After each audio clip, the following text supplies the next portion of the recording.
Hello, everybody. I hope you're doing well. Welcome to Starjump Shipyard. We're Shipyard tonight, right? No, okay, yes, we're Shipyard tonight. Already messing up, and I've barely got one sentence out, so we're off to a great start. It's nice to see everyone piling in, already building up a nice little audience tonight. I do appreciate that, especially with our guest tonight, which I'm going to properly introduce in just a minute. But yes, welcome to Shipyard, everyone. It's been kind of an interesting week. We do have some Star Citizen news to cover. We have a main topic to cover. We got all kinds of stuff. Before I get too far, though, I'm going to do a brief introduction to who's on the show with me today. Then we're going to get the sponsors and a couple raffle giveaway stuff out of the way, and then we're going to do a more proper introduction to our guest tonight. But with me, as always, is Art, my producer. So, Art, hope you're well. How have you been? Doing well, brother. Yourself? Doing well. That was a very slow I'm Johnny sorry. Crowd. You got to pump that energy up, man. Uh, that's why I got caffeine. I see. You started yelling like 6 times before we even were just chatting, and I was like, I gotta go get caffeine. And well, I don't blame you too much, but and then of course our main guest tonight, the one I'm excited to talk with, DurganKael. Durgan, am I saying that right? That's right. Okay, yep. cool. You got it. You were from the org Shadow Moses. We're gonna get into all that in a minute and why you're here, what your background in Star Citizen is. Tell us a little bit about the org. We're gonna get into all that in just a minute, but so that I'm not rushing through that, I just wanted to do this brief introduction. I'm gonna go ahead and get the top of show announcement stuff out of the way. That way we can all have fun and get to talking. First and foremost, let me switch over to the to my solo view for a minute. You know what time it is, everybody.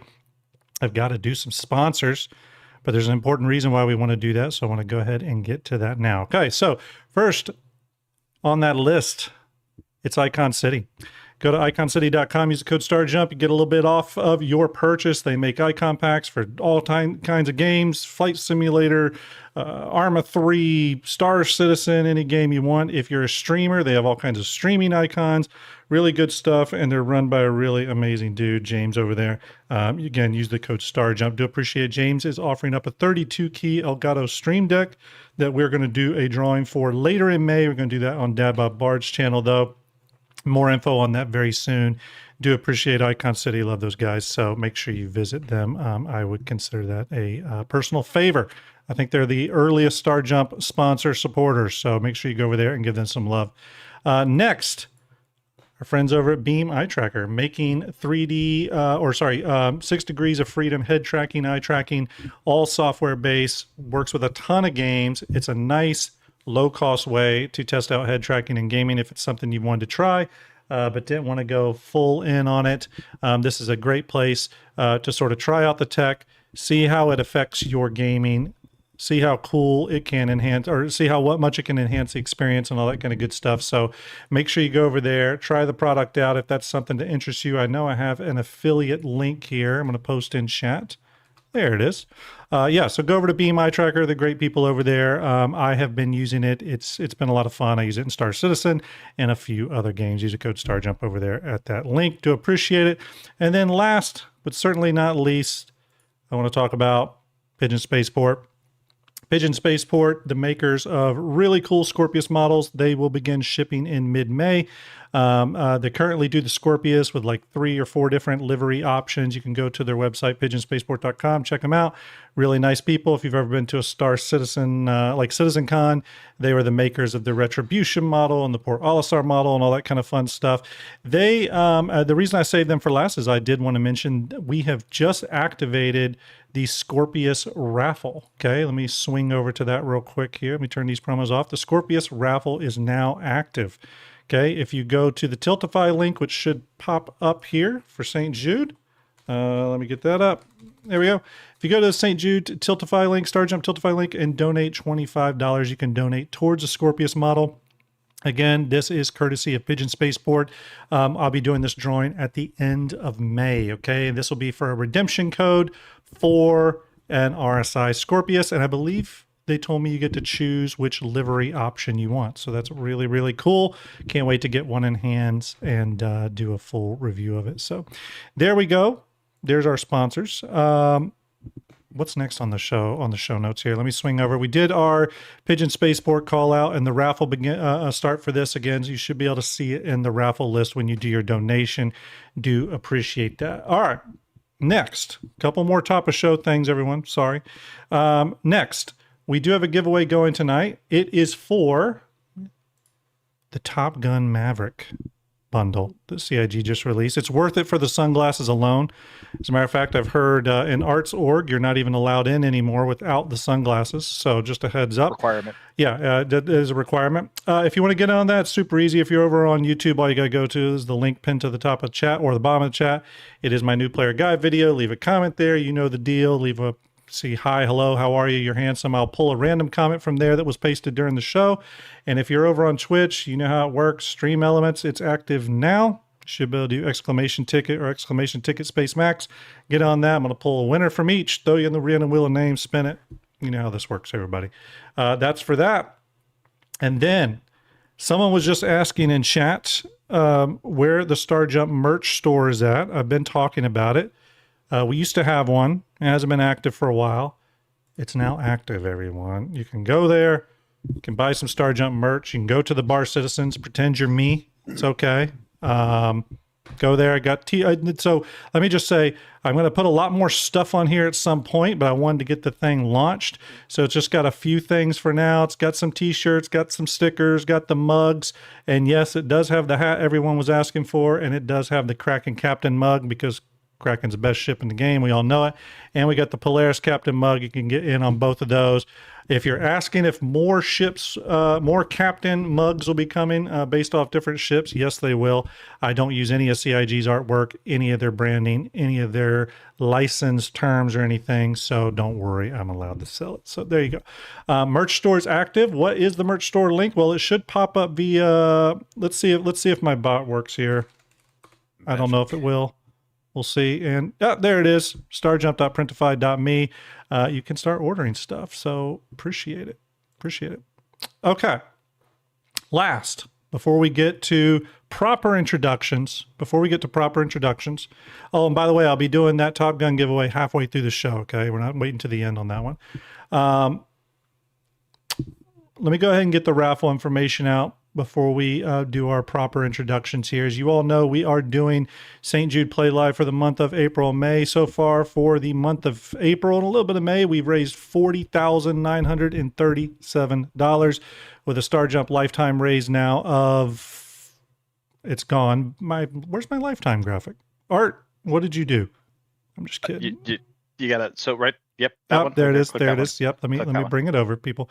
There he goes. Lifetime raised of $81,495. That is all thanks to you all in chat. You're all amazing. You're, what you've donated over this past month has been incredible. Shout out to GearKana, who I think is in chat. I think I saw his name, for donating all the ships for this year's raffles. That is absolutely incredible. We are giving away the first of our May raffles tonight for a $30 donation to the QR code you see on screen or the Tiltify link. $30 donation can get you in on the Corsair raffle. We're going to give away 2 Corsairs tonight, by the way, so we're going to spin the wheel twice. On May 14th, $25 donation, we're going to give away 3 Clippers on May 14th, first day of DefenseCon. Also, don't forget, I'll be doing my Ironclad giveaway on that day too, in case you want to get a chance at an Ironclad. That one is free to enter, though. No raffle on that one. May 20th, for a $40 donation, you get a ticket into the Tiburon giveaway that we're going to do. That'll be on Aegis Day. Got to love that. On May 27th, $35 donation, get on the Ironclad Assault giveaway. Thank you, GearCon, for all these once again. And then on May 31st, we're doing a Polaris giveaway, which is a $60 donation. And of course, the Masters of Industry pack, which if you win the Masters of Industry pack, which is a $100 donation to St. Jude, you'll get a Pioneer, an Arastra, a Hull B, a Reclaimer, a Mole, a Vulture, a Golem, and a C2 Hercules. One person will win all those ships if you get it. So, yeah, it's a big one. I do think GearCon's in chat, everyone. Give GearCon an 07. Yes. We do appreciate him. He's an awesome dude. He offered up thousands and thousands of dollars worth of ships this year.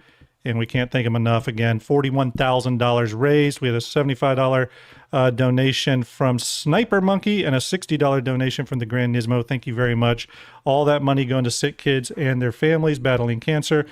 Please remember, none of that money comes to Starjump. It goes to Tiltify and then directly to St. Jude. We don't touch it. We don't have access to it. Hopefully that allows you to donate with confidence. Okay. All right. Oh, okay. Can we finally get to some top of show announcements? Look. What's going on? Look at Art checking the show notes. This is professional here. See, Durgan, you thought you were coming on a professional show, and we don't even know our own show notes. No, we're on the introductions now.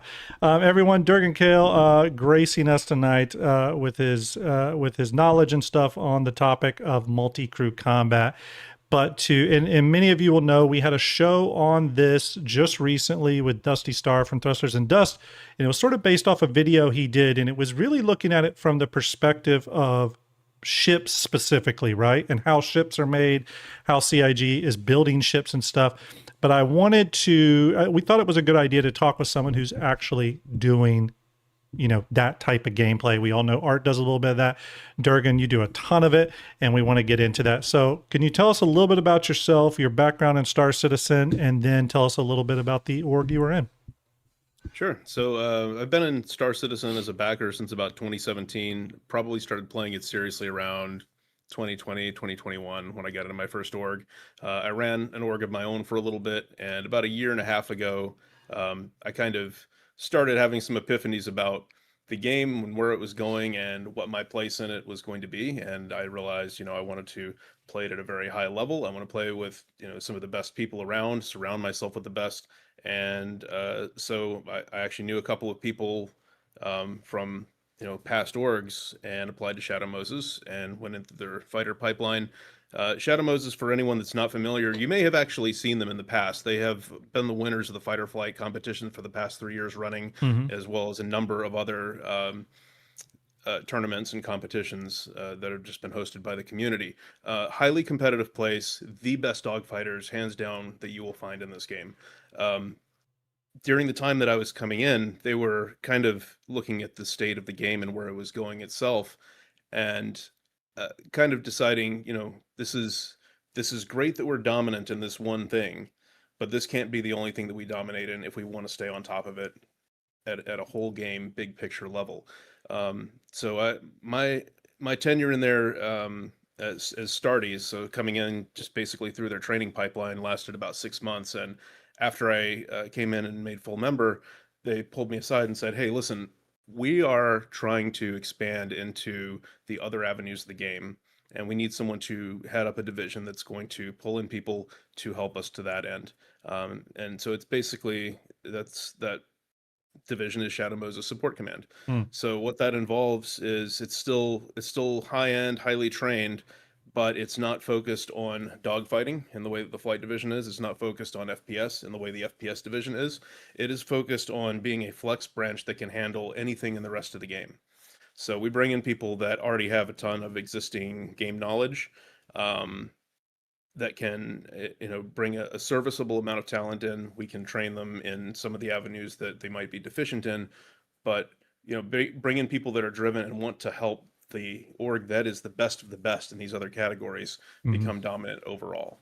So that is my role. I've been serving as director of that division for about the past year, and part of that is also I've been able to serve as liaison to another org that is actually coming up right now, Helios Syndicate, and they're kind of they're going to be working very closely with us. They're one of the only orgs that is going to enjoy the benefit of receiving training from our high-end pilots. That is not something we have kind of a joke or a meme on our Discord of no free training. This, if someone comes by asking questions or asking for training or coaching or something, there's a little 99.99 icon that gets posted in chat and upvoted 100 times in 10 minutes.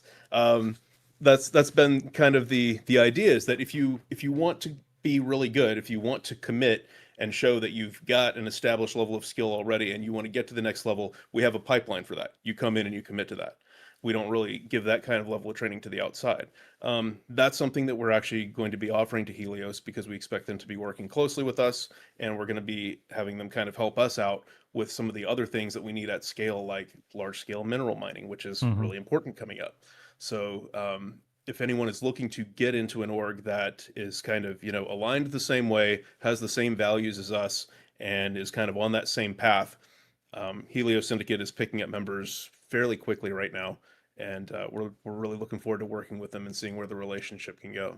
So very cool. And this is on top of my previous my previous project, which was University of Stanton on YouTube. That's taken a bit of a hiatus because all of this has been so much, but yeah, those are the hats that I wear right now. Well, in the high-end orgs, and this I think applies to any game, they always require a lot of attention, and in many ways they sort of become, I've said this before, a little bit of a second, part-time job, what I mean, that you have to do. I know Art, you probably thinks the same when it comes to this sort of stuff.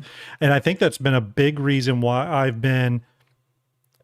got the whole Starjump org mapped out, but I've been hesitant to pull the trigger on it because I know what it will take. I've run things in other games, and when I put in on something, it's 100%. So I've just been like, you know what, I'm going to play with other orgs, enjoy their company, and wait on that, because it's a lot of work, it's a lot of responsibility, especially if you take things seriously and you want it to be successful. So yeah, that's great to hear, man. Thanks for that introduction. I think people will be really excited to hear from you.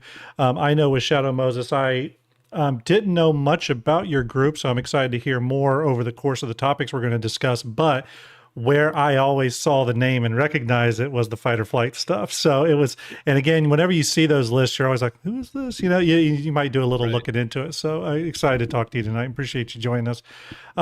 As you all know, we'll be calling out donations tonight, so apologize any slight interruptions to our topic speak, but Garflog, $30 donation, and $30 from Maddie towards his Corsairs tonight. Thank you very much. Vera says hi, and Ohio Medic, both with $30 donations as well just now. We are racking it up. I think everyone's in a good mood tonight. We got 142 on Twitch, 124 on YouTube, and just getting started. Okay, so before we jump into tonight's topic, everybody, which is multi-crew combat, I've seen a couple of pings, and I've had a lot of messages come in asking if if we've seen the monthly report, what I think of the new ships, all that kind of stuff. So we're going to go ahead and get that out of the way now. First and foremost, on YouTube and Twitch, I've got all of my DefenseCon coverage up, starting with this show, which is not technically DefenseCon coverage, but hey, why not include it in the graphic?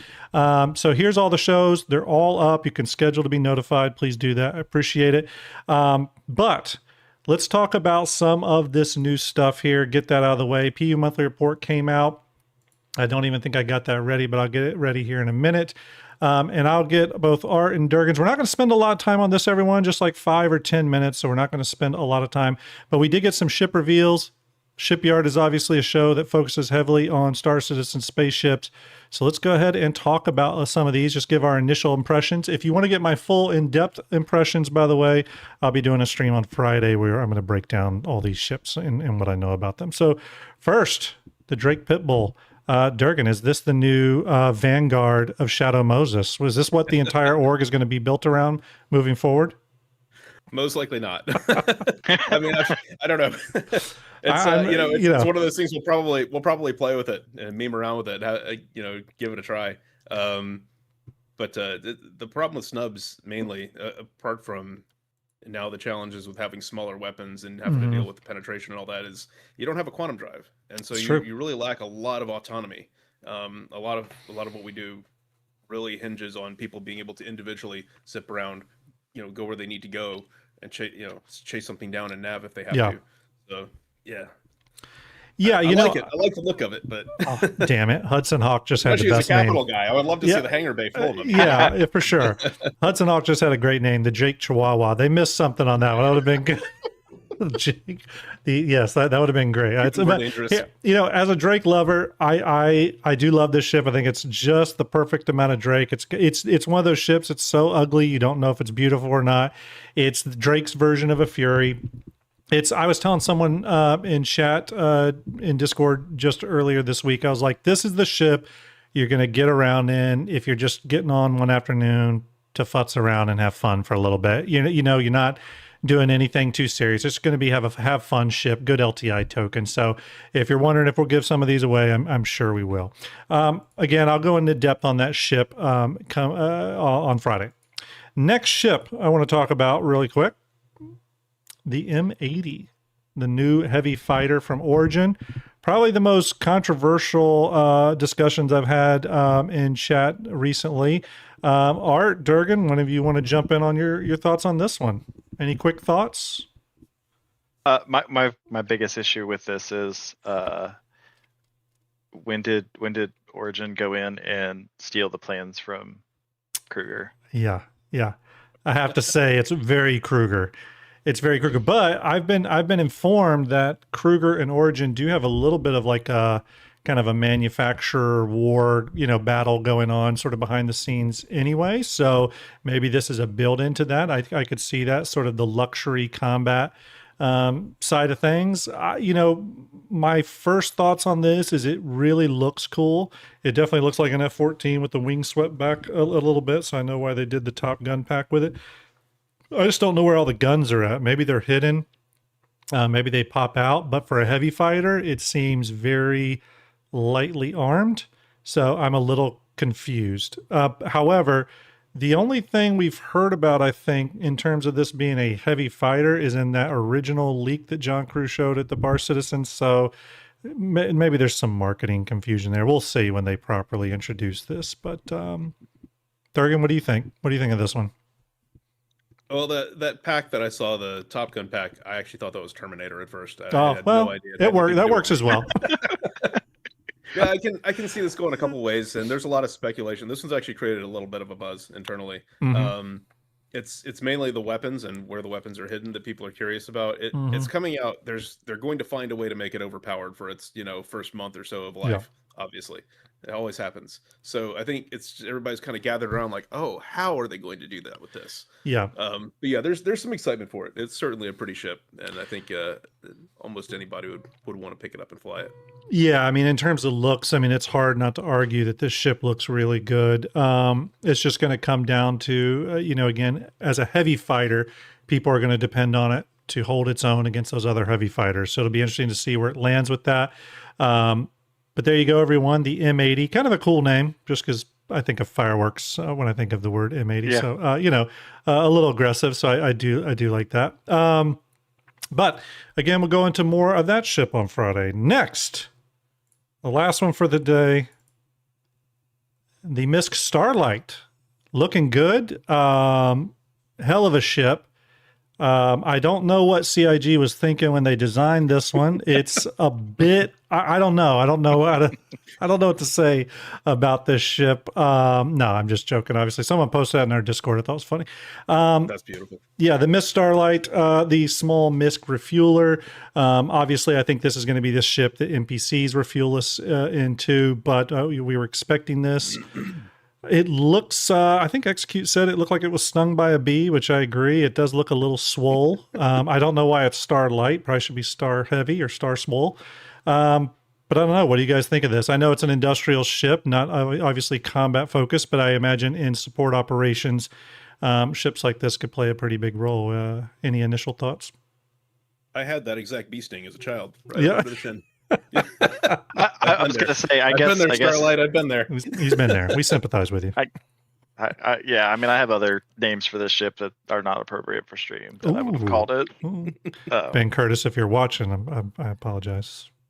Art's just the producer here. This is, in no way does this reflect the feelings and or of Starjump Incorporated. I just hope this thing is not more armed than the M80. I mean, I don't know. So far on both of them, I've only seen 2 or 3 guns. So I'm just saying. Yeah. Watch this be the new dominant heavy fighter. And size 5 torpedoes drop out of the bottom. Yeah, I think the thing that stuck out to me initially was that I was expecting it to pretty much have a 1-to-1 Starfarer pod on it. Obviously, they went a different way. There's a little bit more of a proprietary tank back there for the refueling, which is fine. But I was a little bit surprised that I thought they would do some sort of, carryover. We could switch between the two, but I guess it makes sense that they don't. Yeah, industrial ship. We knew this one was coming. it looks like it's sort of kind of based off that Hull A kind of thing. I went onto the DefenseCon show floor and checked out the size. It's definitely going to be a smaller ship, so it's a starter, sort of refueling starter. I think from what I've heard, people seem to be pretty excited about the new refueling missions, and I'm probably most excited just that NPC-based refueling is coming into the game, which will be nice. So hopefully it works. But yes, those are the ships we've seen so far. Obviously, tomorrow I'm expecting the Tiburon to be revealed. I think that's the last of sort of the unknowns. Obviously, putting the Ironclad and Ironclad Assault aside, but that's sort of the last of the unknowns is the Tiburon, and that's probably the one that I've just in behind the scenes discussions I've had with people. That's the one that really either people are super excited for it, or they already think it's a waste of space. So we'll have to see where it lands. Again, we're thinking Hammerhead with less turrets, but big honking laser on it. John Crew did confirm as much that's essentially what it is. And we'll just have to see what that looks like. So, in addition, real quick, we did our ships. Again, we'll go in more depth on those on Friday. Last thing I want to talk about, though, before we move on to our main topic, is the PU Monthly Report. You all know I don't go through this entire thing. I never do. Feel free to read it on your own, but I do sometimes focus on the ship news.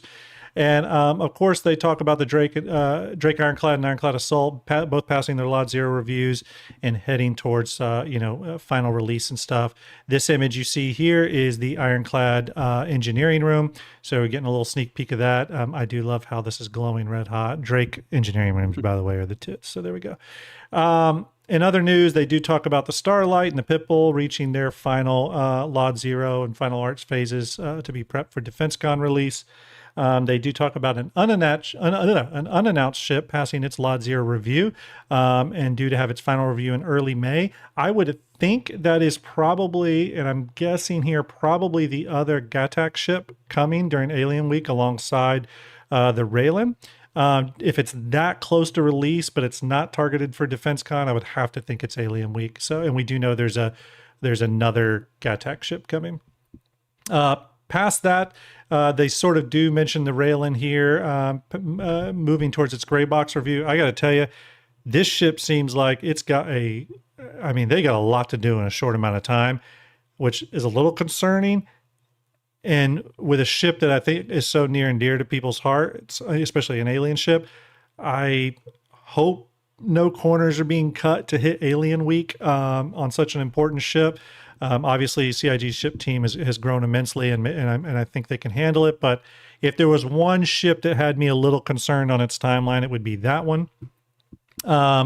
Then they talk about another unannounced ship passing white box again very early. We won't go too much into that one.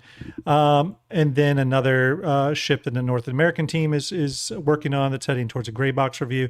Then they do talk about the Drake Kraken. Now, we just had the big Jump Point article, and I put it out a VOD today on YouTube all about my views on the Kraken, the new Kraken white box stuff.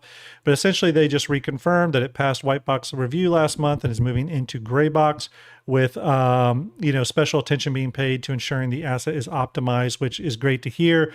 The last thing we want with any of these monster capitals is for them to be unoptimized and you get a few of them on screen and they start chugging. I've already heard issues with some of those ships. Yeah, it happens. It happens. But the most exciting news, if any of you watched my VOD from the other day, I went into depth on the bridge stations, and I even put a personal message out to Ben Curtis. Please, please, please don't let anyone change them. I really like them. Just put high-res textures on them and call it done. I love the way they look. And their last point here really made me smile, where they said, the team also worked on integrating some of the bridge station and man turret concept that was highlighted in the Jump Point magazine. So that's great. So I think that what they showed there in the Jump Point is what they're going with, and they're integrating those. So that's exciting to see. I've long been a proponent about capital ships need big, prominent bridge stations to reinforce the idea that you're behind this massive ship. And so I do like that. All right. I think that's it, everyone. on the top of Star Citizen news stuff. Now, if you're wanting me to go in deep on ship pipeline, where all the ships are in the pipeline, I usually show a graphic along with that, deep diving the new ships that have been revealed, including probably the Tiburon tomorrow. Again, I'll be doing that on Friday. Okay, so tune into my Friday show. I think I called it Drake for the win. So tune in on that one. And obviously Drake for the win. So, all right. We've waited long enough. Let's get into the main topic tonight. It is multi-crew combat gameplay. We got an expert here, and we actually got two experts here. Art, you do a lot of this too, so it's good to have both of you. I mean, to be fair, I learned quite a bit from Durgan when I was in Luna Wolves, and he ripped all the engines off my Polaris, and was within like 30 seconds of the fight, and I was like, wait. This is stupid. I hate this. You learned the hard way. And we just did an operation last weekend, and with enemy contact helping us out. And guess what we did to enemy players? Is we ripped their engines off of them. Yeah. So it felt very good to be the Punisher in that moment. Good. Definitely. Hey, Space Cutlet. Hope you're doing well. And yes, everyone, thanks for everybody enjoying us. And I'm seeing some new names in chat, which is great. Obviously, follow the channel if you haven't already. I do appreciate it. This should be a good discussion. So I have done combat in Star Citizen, but I haven't done a lot of regular large fleet stuff. I was able to tag along with several different orgs over the past few years on like solo operations and stuff. I always had a lot of fun, but generally on a day-to-day basis, I'm more of an industrial person going out there and doing cargo running or mining or salvage or something. So, but I do have a big interest in the large scale fleet, multi-crew ship fleet level combat gameplay. So it's definitely a topic that's near and dear to me, which is why, Dusty's video from a few weeks back really struck me. And I think I even brought it to your attention, Art, and was like, watch this video. This is all the stuff I'm thinking about. So, all right, let's get into it. Durgan, obviously, give us your opinion on this and sort of how you view these things from your own perspective. But what do you think defines multi-crew gameplay within Star Citizen, and specifically multi-crew combat? Like, how do you define that? Well, the way I define it is putting the ideal number of people onto a ship to use it to its best potential without wasting that manpower too far in the overmanning direction, and without leaving it shortchanged. So it's very, I guess, from my personal view, it's going to be a very pragmatic one that probably differs a little bit from like what CIG's definition or vision for multi-crew would be, and that's kind of where the discussion gets interesting, because the things that they have said they want multi-crew combat to be are not what we have in the game right now.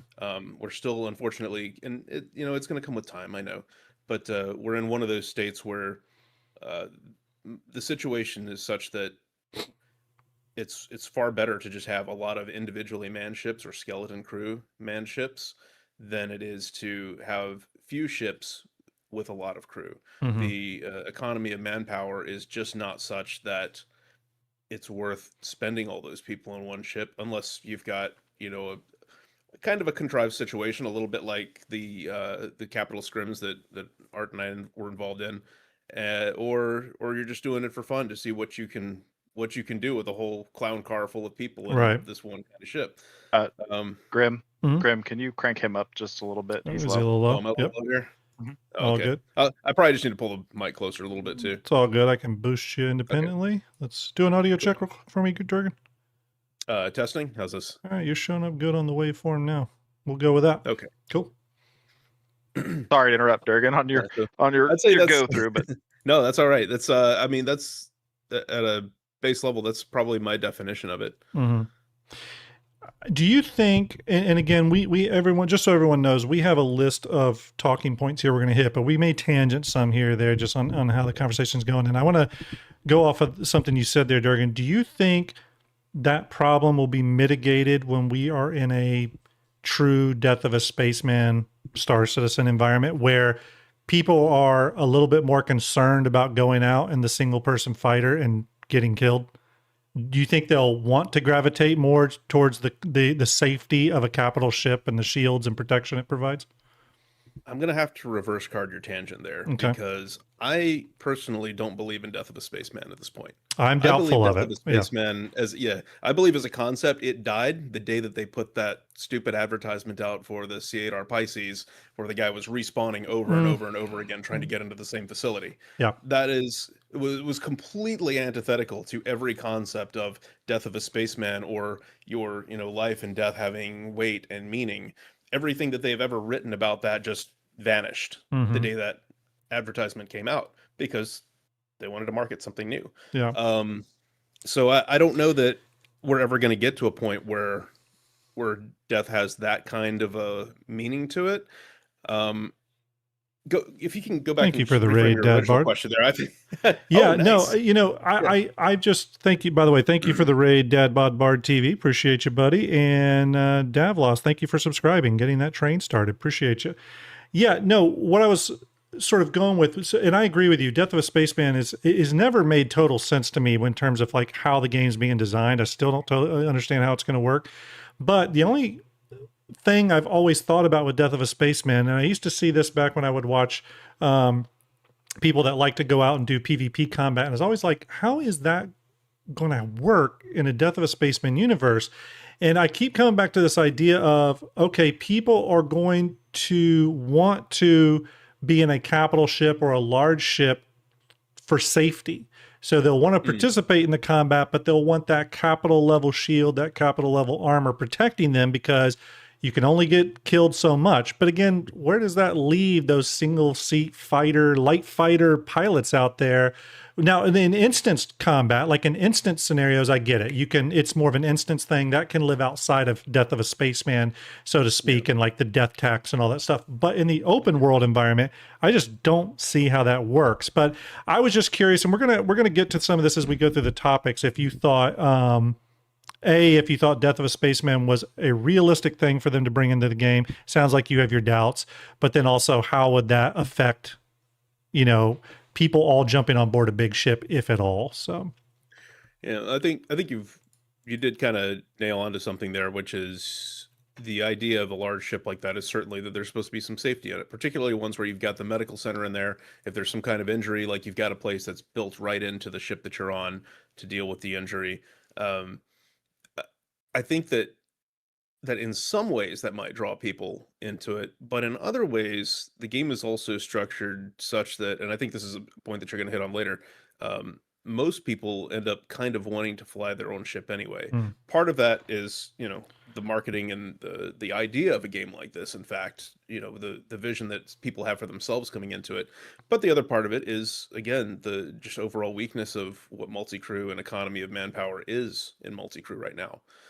There's not much of a reason, and there's not, probably for a lot of people, a feeling that they're having much impact or that they're doing much good on a ship like that. There probably would be a lot more people that were willing to step up and crew stations on a ship if they felt that they were really making a measurable contribution. And the fact is, right now, other than throwing some cinematic flair on the scene, a lot of people in turrets or running around the hallways are really not doing a whole lot at the moment. Yeah, I'd agree with that. By the way, I like this comment. Rabid Crab says Durgan is already beta testing Squadron 43. I like that. I have to get your opinions on it. Well, I've been glancing at his comments. Crabs is from my org. I just want to comment on this. Like the amount of fanboying that has happened on this channel. I've never seen it before, ever. I'm gonna ride this residual fanboy wave. That's what I'm gonna do. Right, like I mean, these guys are all about it. So, by the way, thank you for they're very funny. I love them. Thank you for the follows tonight, everyone. I'm unable to call everyone's name out tonight just to keep the conversation going, but I do appreciate the follows and the subscriptions. I really do. Yeah, and I think as we go through this topic of multi-crew and reasons for getting on board the same ship versus reason for flying, a lot of things come up, everything from social tools, org tools, crew buffs, and things like that CIG can do. But I think some of that will naturally come up through our conversation. But let's start from ground level on crewing. Obviously, there's a problem I mean, a lot of people use this word, but I definitely think of the word friction when it comes to getting a crew together or just getting your your org organized to do something that night. There's been multiple orgs that have invited me, hey, Graham, we're doing this thing tonight, come do it. And I'll say, okay, cool. And I'll be like, when you start? And they're like, oh, we're starting at 7. It's 8:30 before we're really even starting, which is, I'm one of those people that's very used to that. I used to play Arma 3. I'd create my own missions. I ran with a milsim unit. Sometimes it'd take an hour and a half just to get everyone loaded and geared out, kitted out. So I'm used to that setup logistics phase. But I do worry about the future mass market Star Citizen player. Are there too many problems in getting a group together? I think some of that may be solved with org tools, but what are your thoughts on that? Where's that friction, and what do you think is a good solution moving forward to just getting everyone on the same page for an op? Yeah, party and org tools are 100% help it. I mean, when you're dealing with a situation where you can't invite certain people from the mobiGlas because your friends list is too long, or you load your party into game and half of the party names on the party markers are missing. Like, this is basic stuff that other games have solved for decades, and somehow we're still struggling with it. Having that stuff corrected to where we have a just basic feature pack of social and org tools is going to take us ahead miles. It's not going to solve everything, because Star Citizen does have a lot of very unique challenges from a gameplay perspective that are not related to jank or bugs or anything at all like that. And a lot of that is going to come down to the experience and preparation of the players. Star Citizen will happily allow you to waste hours of time doing mundane things, trying to prep to go out and do one thing, even if it's by yourself. With experience, you can kind of start learning to avoid these little pitfalls. You can have a bunch of drinks stocked up in your inventory ready to go. You can have several hundred, stacks of ammo or med pens or med gel or whatever you need, so that you can just, load up the stuff, bam, bam, bam, right there, or log out with it already on your character. Make that your ritual before you log out of the game, of like prepping yourself for the next session. But you don't know until you know, right? So I think that's one thing that we're big on in support division of our org. And I knew from the very get-go, from the experience of running my own org and serving as leadership in others, is you have to put the hammer down a little bit with the people that you're going to be playing with, and they have to be people that are okay with having the hammer brought down on that and knowing why you're doing it. Because at the end of the day, it's about respecting each other's time. Your preparation is active respect of other people's time. And when someone's not ready for something, when it's, oh, hold on, I'm over at Microtech somewhere, oh wait, I forgot to go and buy 3 more crews, or little things like that are just so easily avoided, that holds everyone up. And so we're very big on preparation. We have lists of what everyone's supposed to carry, where they're supposed to be when an event starts. And I can't point off the top of my head to any, certainly not the level of other orgs that I've been in, problems where we have an issue of getting people started. When we have, a ping go out, our ping response time is really good. But just coming casually up to an event, even with everybody kind of strolling in, around the start time, everybody's ready to go. Yeah. And that's something you have to instill. And I know it comes down to, a lot of people don't have a natural teamwork or preparation mindset. And a lot of people come into gaming with that idea of they don't want to be bothered with the stress of thinking or having to have things ready in a video game. And some of them really don't like the idea of, you can't tell me how to play my video game. But if you want to be successful in a group setting, you kind of have to weed that out, and you kind of have to put your foot down on that and make that a standard that everybody is held to. Yeah, and I think that from organized groups like this, I always think back to like Arma Milsim units, because I was a part of several where I was just either leading or all the way just like a grunt, in there. And you kind of have to want the structure. You have to want the hierarchy, want the structure, want the expectations.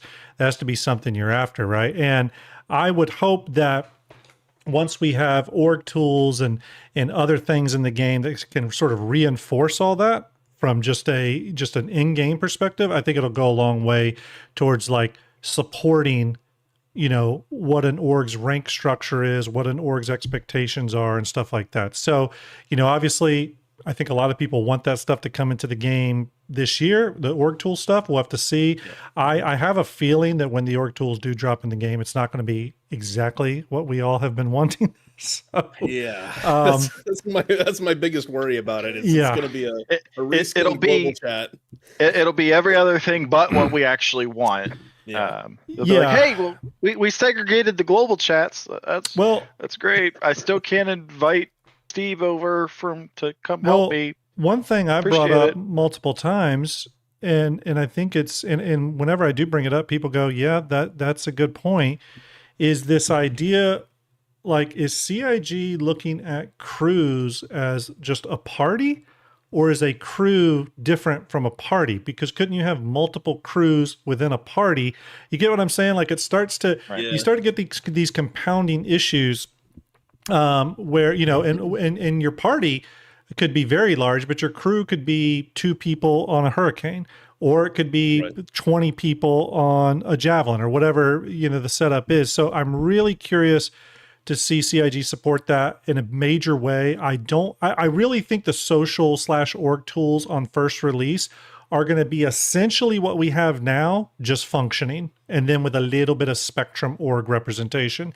That's, I think, going to be tier 0. And then what I'm hoping is the next tier of that is a big focus specifically on orgs, parties, and crews. And I really do hope they are sort of separate things, if that makes sense. It does. Yeah. Let's see here. What's the next one here? Sorry, I lost my place here.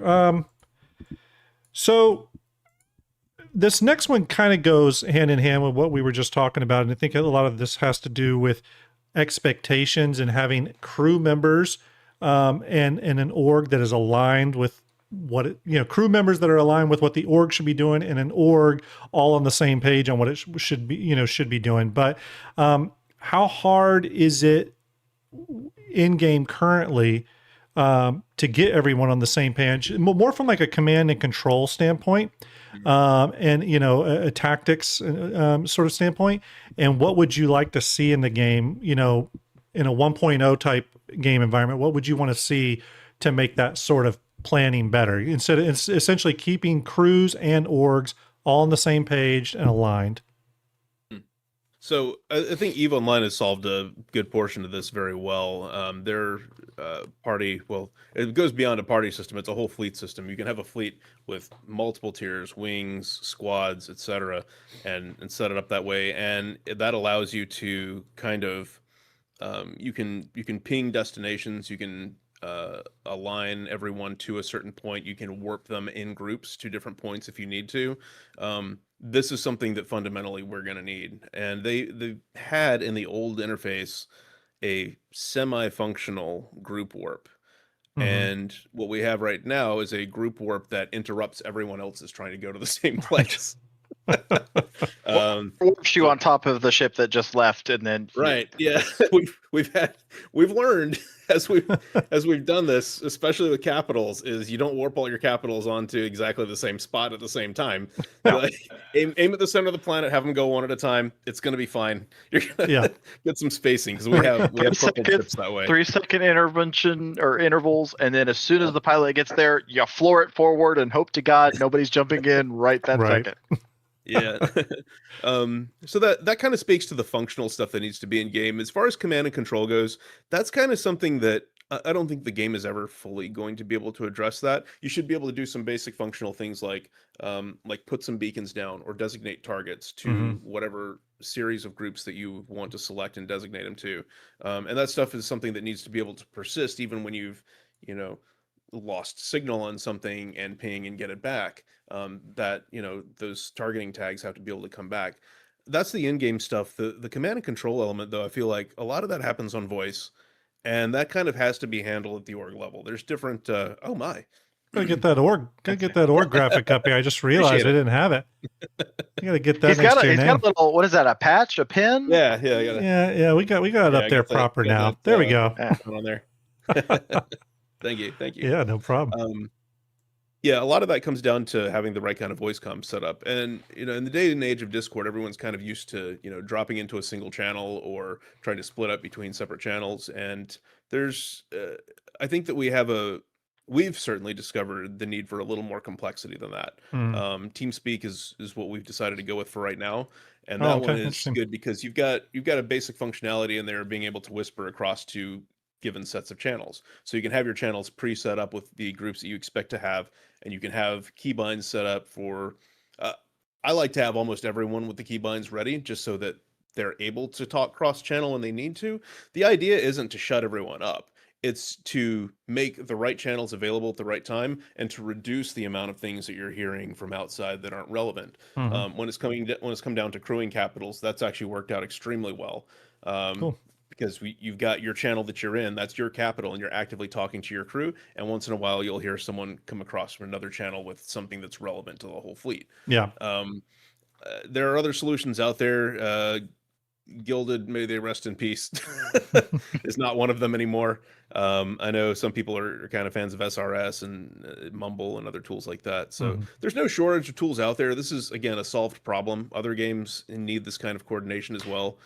I think the tools are out there. It's just a matter of are there any like comms plugins being used for TeamSpeak for stuff like that? I know back in the ARMA day, obviously things like Task Force Radio and stuff were a plugin for TeamSpeak 3 that would simulate radio nets and tons of stuff like that. Is there anything like that you're using, or is it all just like organization stuff within TeamSpeak?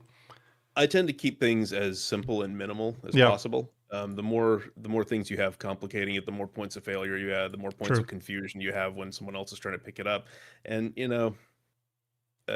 we don't have a need to role play with special kinds of static and all that. Every time that we were having the communication discussion come up, like, at least 3 or 4 people in chat would say, "Hey, you could try this SRS thing." I'm like, no. Yeah, you're right though. Everything you add, and this was in other games too. Everything you add ends up being something you have to train. You know what I mean? And so it becomes a overhead essentially for new players joining. Right. So my question to you is this: is what is the best way that you found to kind of align your crew for the same mission? Oh, well, are you talking comms specifically, or are you talking about just in general? So like getting everybody on the same page on what's going on, kind of going back a little bit to what we were discussing previously. Well, what's the best way that you found to kind of align your crew to that mission? Well, know what you want to do for starters. A lot of times if we have like an event or something running, it's already been announced, like kind of in general what it's going to be for. Another thing is, it goes back to the preparation being in, kind of one place with all the stuff that you need. If you have all that stuff there, if something changes and you need to pivot, it's not a world ending, hour-long operation to change direction on things. I think it really just does come down to, coming in with an idea of what you want to do, the things that you want to achieve as an org, and how the thing that you're about to do as a group in that next hour, 2 hours, 3 hours contributes to that. Mm-hmm. So it's funny. It comes down to knowing what you want. Yeah, it's funny when you mention sort of that role play aspect of gaming, because it's one of those things I'm really interested to see how much of it and what level of impact, some of that has on Star Citizen, because we do know some things are planned. I think it was just mentioned at, the Chinese Bar Citizen this past weekend that, food, like cooking, is going to be apparently a gameplay loop in the game. I didn't totally realize that. But things like you're going to be able to put food, drink, other things on the cargo grid and be able to resupply your galleys and your ship directly from your cargo grid. Again, really cool functionality. But what it got me to thinking about again was, what about all that other gameplay that has always sort of been in the background, like hygiene and showering, and you think to yourself, well, showering in a lot of MMOs and RPGs and stuff really just affects like how well you can trade with an NPC. I don't know how much you stinking up the cockpit from an odor standpoint is going to affect your combat, but I do wonder if CIG has plans for that sort of, what do they call that? Actor status, like that actor status sort of stuff. I do wonder if it's good. And again, not a huge deal, or it shouldn't be a huge deal, but it's always in the back of my head. Yet another thing you're trying to put a damn op together. You're trying to go do, the tactical fleet ops are over, but now you need to make sure everyone's well fed and has freshly showered. One second. I like it. I think it doesn't affect you that much until an alien virus breaks out, and then your hygiene directly contributes to whether or not you pick it up. Yeah, well, exactly. That or you're flying and you sneeze into your face, your face screen, and then it's just all over. To the left. Who's left? On the topic of on the topic of the food, just for my own knowledge, did you ever play Star Wars Galaxies? A little bit, not enough to give good opinions on it. Kind of like started it, checked it out, but didn't really play it. I got you. I only ask because a lot of the ideas that come out of CIG's development are extremely familiar to me as an old That's school something Star Wars I've heard. Galaxies Yeah. player. The food and drink is definitely part of it. Those were actually kind of a mini game of their own because different foods and drinks had different buffs that contributed towards certain things, and there were actually drugs that would have a buff period and then a fall off period or a relapse period where you had a negative effect for a while and you had to plan for that. So then you had a certain amount of like food and drink bar on your character so you could consume a certain amount, and then you had to wait for that to process down before you could eat and drink other things. It wouldn't surprise me if they're going the same direction with that. I know that they're talking about crafting stations for each type of crafting. Yeah, I'm sure there'll be a cooking station, and I'm sure that we've already seen that at a light level, the existing food and drink in the game already has buffs. Yeah. Cruise is actually one of the best ones because it reduces the rate at which your food and drink comes down. But if they throw a coffee in the game, that makes your ship control reactions hit a little bit faster. You can bet your bottom dollar like every fighter pilot is going to be running that and bounding it in the 5 minutes before they go to engage somebody. Yeah. And then all the turret gunners are going to be in between. Yeah, all the turret gunners are going to be widow addicts. It's just going to be that's how it's going. By the way, $30 from Quezzy83. Thank you very much, bud, and $65 from Pacman61. Appreciate those donations, guys. Thank you very much. I know the kids appreciate it, and I appreciate it as well. Okay, let's go to the next one here. Let's talk about one that I do think ultimately there is a solve for, but it's definitely a controversial topic. And because every time I bring it up, there's a couple people in chat, and I get it, I understand it, that have issues with it. But let's talk about player trust, essentially personal reputation. We know reputation is going to be a big part of what Star Citizen is. There's going to have reputations tied to the guilds we interact with, the NPC guilds. I believe there's going to be some level of org reputation, and then ultimately personal reputation or player reputation, which Durgan, it's even this, Durgan got choked up about this. See, I told you it was a controversial topic, okay? It's a controversial topic. I mean, it's one of those things that, we put a lot of trust into this conversation, and it does happen. Couldn't handle it. He couldn't handle it. He heard me talk about reputation and bolted. And my dog just walked in. Okay, now my dog's here on my lap, so this is going really well. Actually, I will say, since Durgan needed a minute, let me go to something really quick, everyone. We're going to be doing this giveaway in just about 15 minutes. It's all right. This is a good segue anyway. We're going to be doing this giveaway at about 15 minutes, everyone. So make sure you leave a comment on the YouTube link pinned in the YouTube chat, or if you're on Twitch, go to exclamation ticket or exclamation ticket space max. Go ahead and get on this for the Top Gun Maverick Artorias giveaway. So get in on that while you can. Okay. See how I did that? See how I did that? Also, Durgan, I sent you the show notes. Choking. Yes, we had that in there.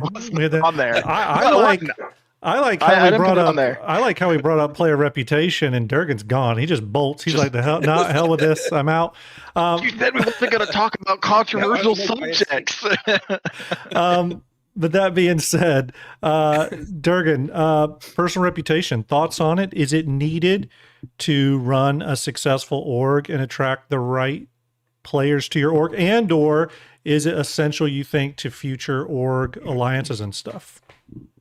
Now, I know that's sort of org reputation versus player reputation, but how do you look at that reputation question mark? Well, so I assume when you say player reputation, you're talking about an actual, 0 to 5 star rating in something game, like that, yeah.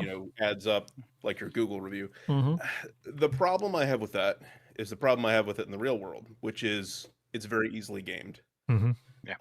To the point that it ends up having no meaning whatsoever. Every restaurant around you has 4.5 stars. Every Uber driver is between 4.5 and 5 points, no matter what they've done. Mm-hmm. I mean, unless they're really, really bad, and then they get kicked off the platform, but that's different. I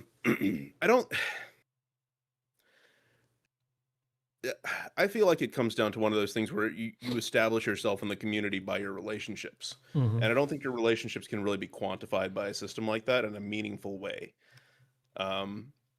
Your reputation can kind of precede you if you are part of a certain group that has certain standards. Your reputation can precede you if you have a social media presence, if you're constantly, interacting with people, if you've trained people. I think that's where player reputation is always meaningfully going to be. And I think that trying to build a system around it to automate that or quantify it, I don't really see that being a valuable tool. I don't see it being a valuable use of development time, especially when we're dealing with that as a limited resource. I think there's any number of things on the roadmap, everything on the roadmap that I would rather see before they try to do something like that. Yeah, I mean, obviously, especially from the org level, we know CIG's thinking about this in some way with the whole sort of org alliances, and then you can mark certain orgs as like hostile to your org. So obviously they're thinking about this in some degree. We don't know if that's going to totally filter down to the player level, because I agree with you. There's a lot of ways to game it. And if someone does have a low reputation, they're going to gamify a path to bring the reputation up. You know what I mean? I always look at it as if there's a need, someone will provide the service, you know what I mean? Through mass upvoting of someone or what have you to get their reputation up. And we haven't really seen anything from CIG at this point that gives us confidence, I think, that they would be able to properly manage a system like that. First off, it's a system, like you said, ripe with complications. And it's not a hit against CIG. I think any game studio would have, problems dealing with a system like that. It'll be interesting to see, what CIG does with it. So, we've already kind of. Oh, go ahead, Durgan. I'm sorry. Okay. Yeah. What I was going to say about when you're talking about org reputations or org standing, that's a different thing. That's when the org has decided to place a certain standing or grant a certain standing to another group. That's entirely player managed. That's another thing. Again, and I'm going to say this a lot tonight. EVE does very well. That's not the same kind of thing because it's not automated. It's not gameable. It's just it is literally your posting of your standing and how you view that other group or that other person. And that I think there is a place for that in the game. Well, going back to bringing up EVE or Star Wars Galaxies or anything like that, I will say this, and I see this a lot in different Star Citizen communities. There's a lot of people out there that are like, oh no, Star Citizen's special because they're doing it their way, this, that, and the other. I'm one of those people like, I want Star Citizen to learn every lesson from every MMO, space game, RPG that has ever been released. Take the good stuff, cut out the bad. That is how you make a successful game. And it's nice hearing you say that about Star Wars Galaxy and Star Citizen and some of the carryover, because I have heard that before. And again, I want to see, successful stuff that has been tested for decades in other games make its way to Star Citizen, through, subsystems like cooking and eating, all the way up to things like reputation and org controls and everything. So Etho50, thank you for that $60 donation. Appreciate you.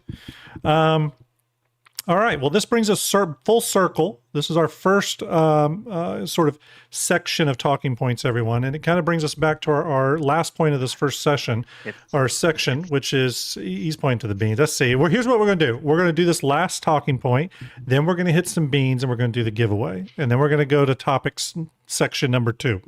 Look at Art trying to get me to eat beans.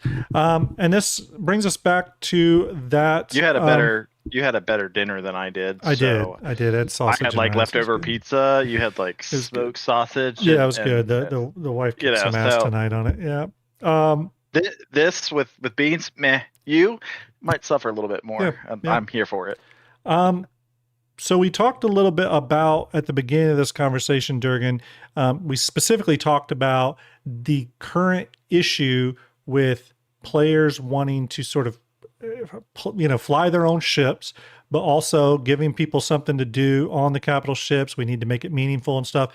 And we sort of talked about that at a very surface level. But I guess my next question to you is, how do you see, or what do you think CIG could do to make everyone getting on board multi-crew ships meaningful and actually be the preferred way versus, I mean, look, you're going to have some people taking individual ships. That's part of a fleet makeup, but how do you swing the pendulum back a little bit to make those, those big ships need to have a big crew? Like, why put 20 people on the Idris, I guess is what I'm asking. What do you think the solutions are there, or do you think there are solutions?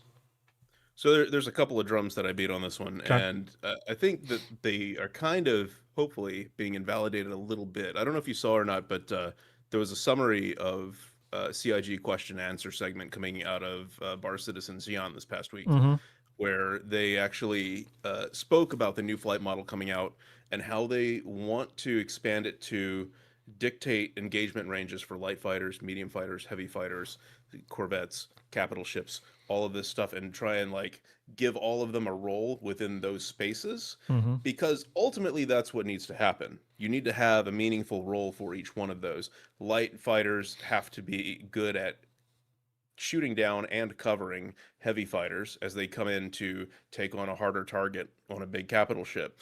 That heavy fighter has to be able to take the capital ship's fire for a little bit, but also deliver enough of a punch to do something meaningful to that big ship so that other capital ships have a, get a little bit of an upper hand. There's a lot to unpack in that, but at the core level, just going from where we are in the game right now, the reason multi-crew is not used is because the turrets are not dangerous. It's really as simple as that. It doesn't matter about the damage that the turret has or the rate of fire or even the range right now, because the limiting factor is your projectile speed. If you are a large platform being attacked by a tiny platform, and the tiny platform can zip around like this, and you're essentially shooting the same kind of guns at each other, the little one, it doesn't, shields, armor, penetration, component size, all that, none of that comes into play during this because none of those shots are landing on the little ship. Meanwhile, every shot that the little ship fires can land and do something, which I think they've been trying to address this with armor and penetration models and all that, but it's not the full picture. It's not solving the core problem, which is the fact that the big platform doesn't have any way to hit the little one. And if they can address that and it was actually encouraging to see with ground vehicles this past year, they actually created a new T class of missiles to use on those so that they function differently than the ones launched from ships, and they give the ground vehicles a little bit of an upper hand. One of the potential solutions that's been pitched in our feedback channels quite a bit is the idea of having T variant, turret weapons that are analogous to the same kind of weapons. They function kind of the same way. They're the same size, have the same draw, that, use whatever capacitor the ship has, but you'll have, double or triple the projectile speed on it. Something that can really reach out and reliably hit that thing, not a long way away, but certainly at a range where for that little thing to get in and try and harass or do damage, it has to enter that sphere of death. And it doesn't want to go there. That's not what a light fighter should be doing. You want the heavy fighter to come in that can maybe eat up a little bit of that damage on the way in, and the light fighter can cover it from the outside and prevent anything else from shooting it down. That's one of the things. The other is that they put some very nice systems into place with engineering. You have fuses that can be blown, and you have fire. The problem with this is that neither one are really fuses went from they will shut half your ship down to you lose a power segment. And a power segment is not insignificant. If you start losing a lot of fuses, you will, as a pilot, begin to notice that you don't have as much power to move around, but it's not as big of an impact as it should be. If you lose one fuse, it should be significant enough that you're like, oh, wait a minute, I can't recharge my shields fast enough. I need somebody to get down there and fix that thing now. In the case of something like the Idris, I think, and this gets into Idris specific discussion. I think you ought to have a fuse or chain of fuses that if those fuses go out, your main gun gets disabled, and you have to have that. You have to have someone on board that can bring it back up. The other thing is fire. They spent all this time and energy creating this fire mechanic. Yes, so long, and you can't start a fire on purpose right now. Not only that, but the way it's balanced right now is you have to have life support on and air in the space and oxygen to be able to start a fire. And that's a cute, scientifically correct, system and all, but it's not great for gameplay because you just turn off life support off. Yeah. No one that I know goes into a fight with life support on. They want that power somewhere else. And it makes more sense to turn it off if it's going to prevent you catching on fire on the off chance that it actually does spawn. Yeah. So we just cut off at the knees any value that those two systems can do in incentivizing players to come on board as crew. Like, yeah, they might not be super thrilled about sitting in a turret, but they'll sit in a turret and shoot at something in the meantime for fun until an emergency happens on the ship and they have to go running to take care of it. We don't have emergencies. We have the mechanics and the systems for it. And then And CIG even had a comment at that Bar Citizen, I think that's where I read it, where there was some concerns about how engineering was dropped into the game and that it had way too big of a disruption and impact. And my only concern when I hear things like that is I'm always like, well, yes, but if that was the gameplay design intent, aren't we going to get disrupted at some point? Like, shouldn't we get that in sooner rather than later? And another thing with the fuses, it's interesting you bring those up. I always felt like they were looked at as very binary. Like, okay, fuse is working, you're good. Fuse isn't working, you got no power. And I always thought to myself, well, why can't it be where if a fuse goes down, then okay, maybe that still functions, but maybe you're just having more misfires or the gun won't shoot for, or overheats way faster. Like a lot of different knobs and switches you could turn to give those things like gradients of disruption on your ship. But yeah, I mean, I think going back to the engineering thing, just talking about that for a minute, I think the biggest issue with engineering too is it's just a reactive gameplay loop. It's meant to only react to things. You can't really do much proactively or, before you get into combat or during combat really to have a big effect on things. Your role sort of starts when things go bad. And from an engineering standpoint, I would hope that CIG eventually gets to that other side of engineering, which is sort of the prep side of it and the in-combat side of it. You know what I mean? Like, for example, and again, I may be getting gamified here, but like if you're run the Idris, it'd be cool if the engineer could shut down power to a lot of the ship, but put a ton of like almost overclocked power into the main gun. And you can get one shot off, but then it overheats and has to cool down for 5 minutes. You know what I mean? But it's a one-shot kill type shot. Just things to like really get in there and be wild with how you divert power, how you use power, all that kind of stuff. So like, for example, maybe you can put all that power into your main gun and do one big kill shot, but it's got a 5-minute cooldown and you lose your shields when you do it. You know what I mean? Something that, I don't know. That was actually one that I pitched in our feedback channel a few weeks ago. It was it kind of dawned on me when I thought back to siege mode on like your large capital ships in EVE Online. You kind of have to park yourself there. You might get some extra defense in their case. It makes sense there. It doesn't really make sense here. And then that's when you can use those guns. What if while you're charging that gun, you don't have any of that thruster control anymore. You don't have, your main engines anymore. You have a little bit of thrust to maybe kind of fine tune where you're aiming. But like, if you didn't set yourself up for the shot before you started to take it, too bad. Right. And then if, you don't get if during that you also don't get any shield regen or something like that, there's, like you said, tons of knobs they could turn to balance this thing out. And it goes back to something you said, and this concern does pop up for me with Star Citizen quite a bit. And believe it or not, I do think it's a little bit of a controversial one too, where some people are like, no, I want everything to be realistic. I want everything to be systemic. I want everything to be real. And part of me is thinking, yeah, but it is a game and some things need to be gamified, or this is going to be an abysmal slog. and not be fun. There's a reason the word game exists.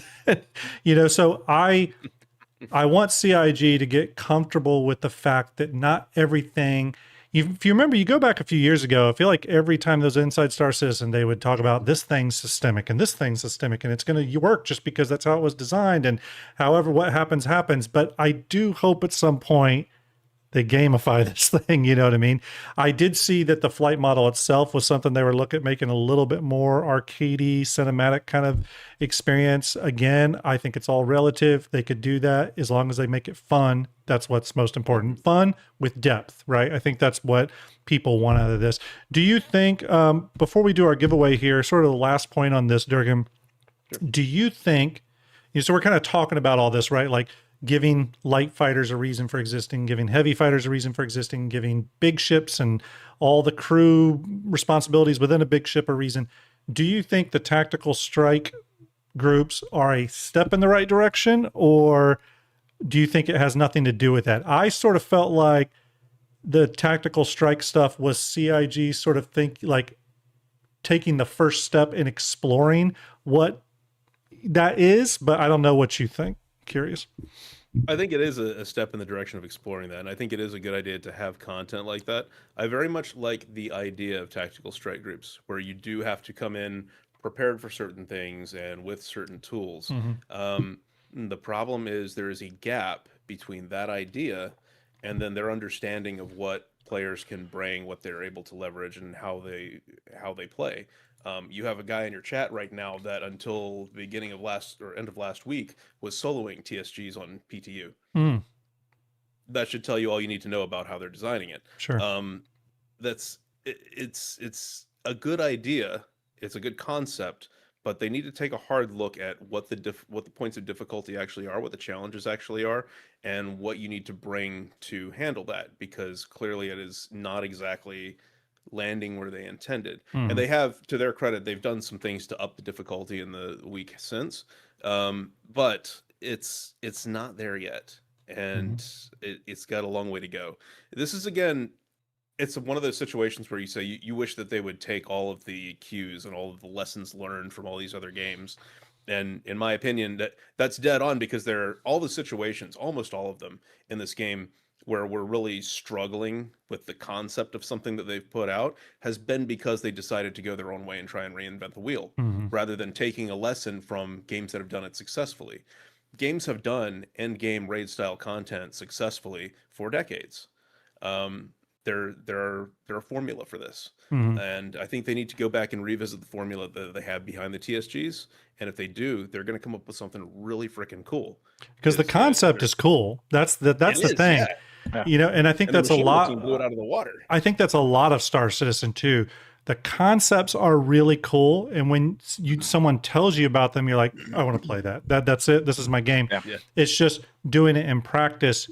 You hit road bump, road bump, and it's obviously CIG figuring, what that sort of formula, as you said, is. I will say too that I am glad to see CIG, especially for probably the last 18 months from a mission standpoint.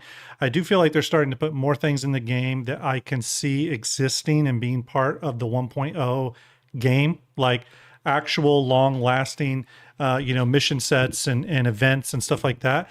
And hopefully getting those things in now and working out the bugs and stuff, by the time we get to a 1.0 world, they will have sort of figured out what that magic mixture is of fun versus systemic versus giving everyone a reason to be there. All the factors we're sort of talking about, figure out what that magic balance is, and people will flock to that sort of gameplay. So, all right, everyone, we're going to pause.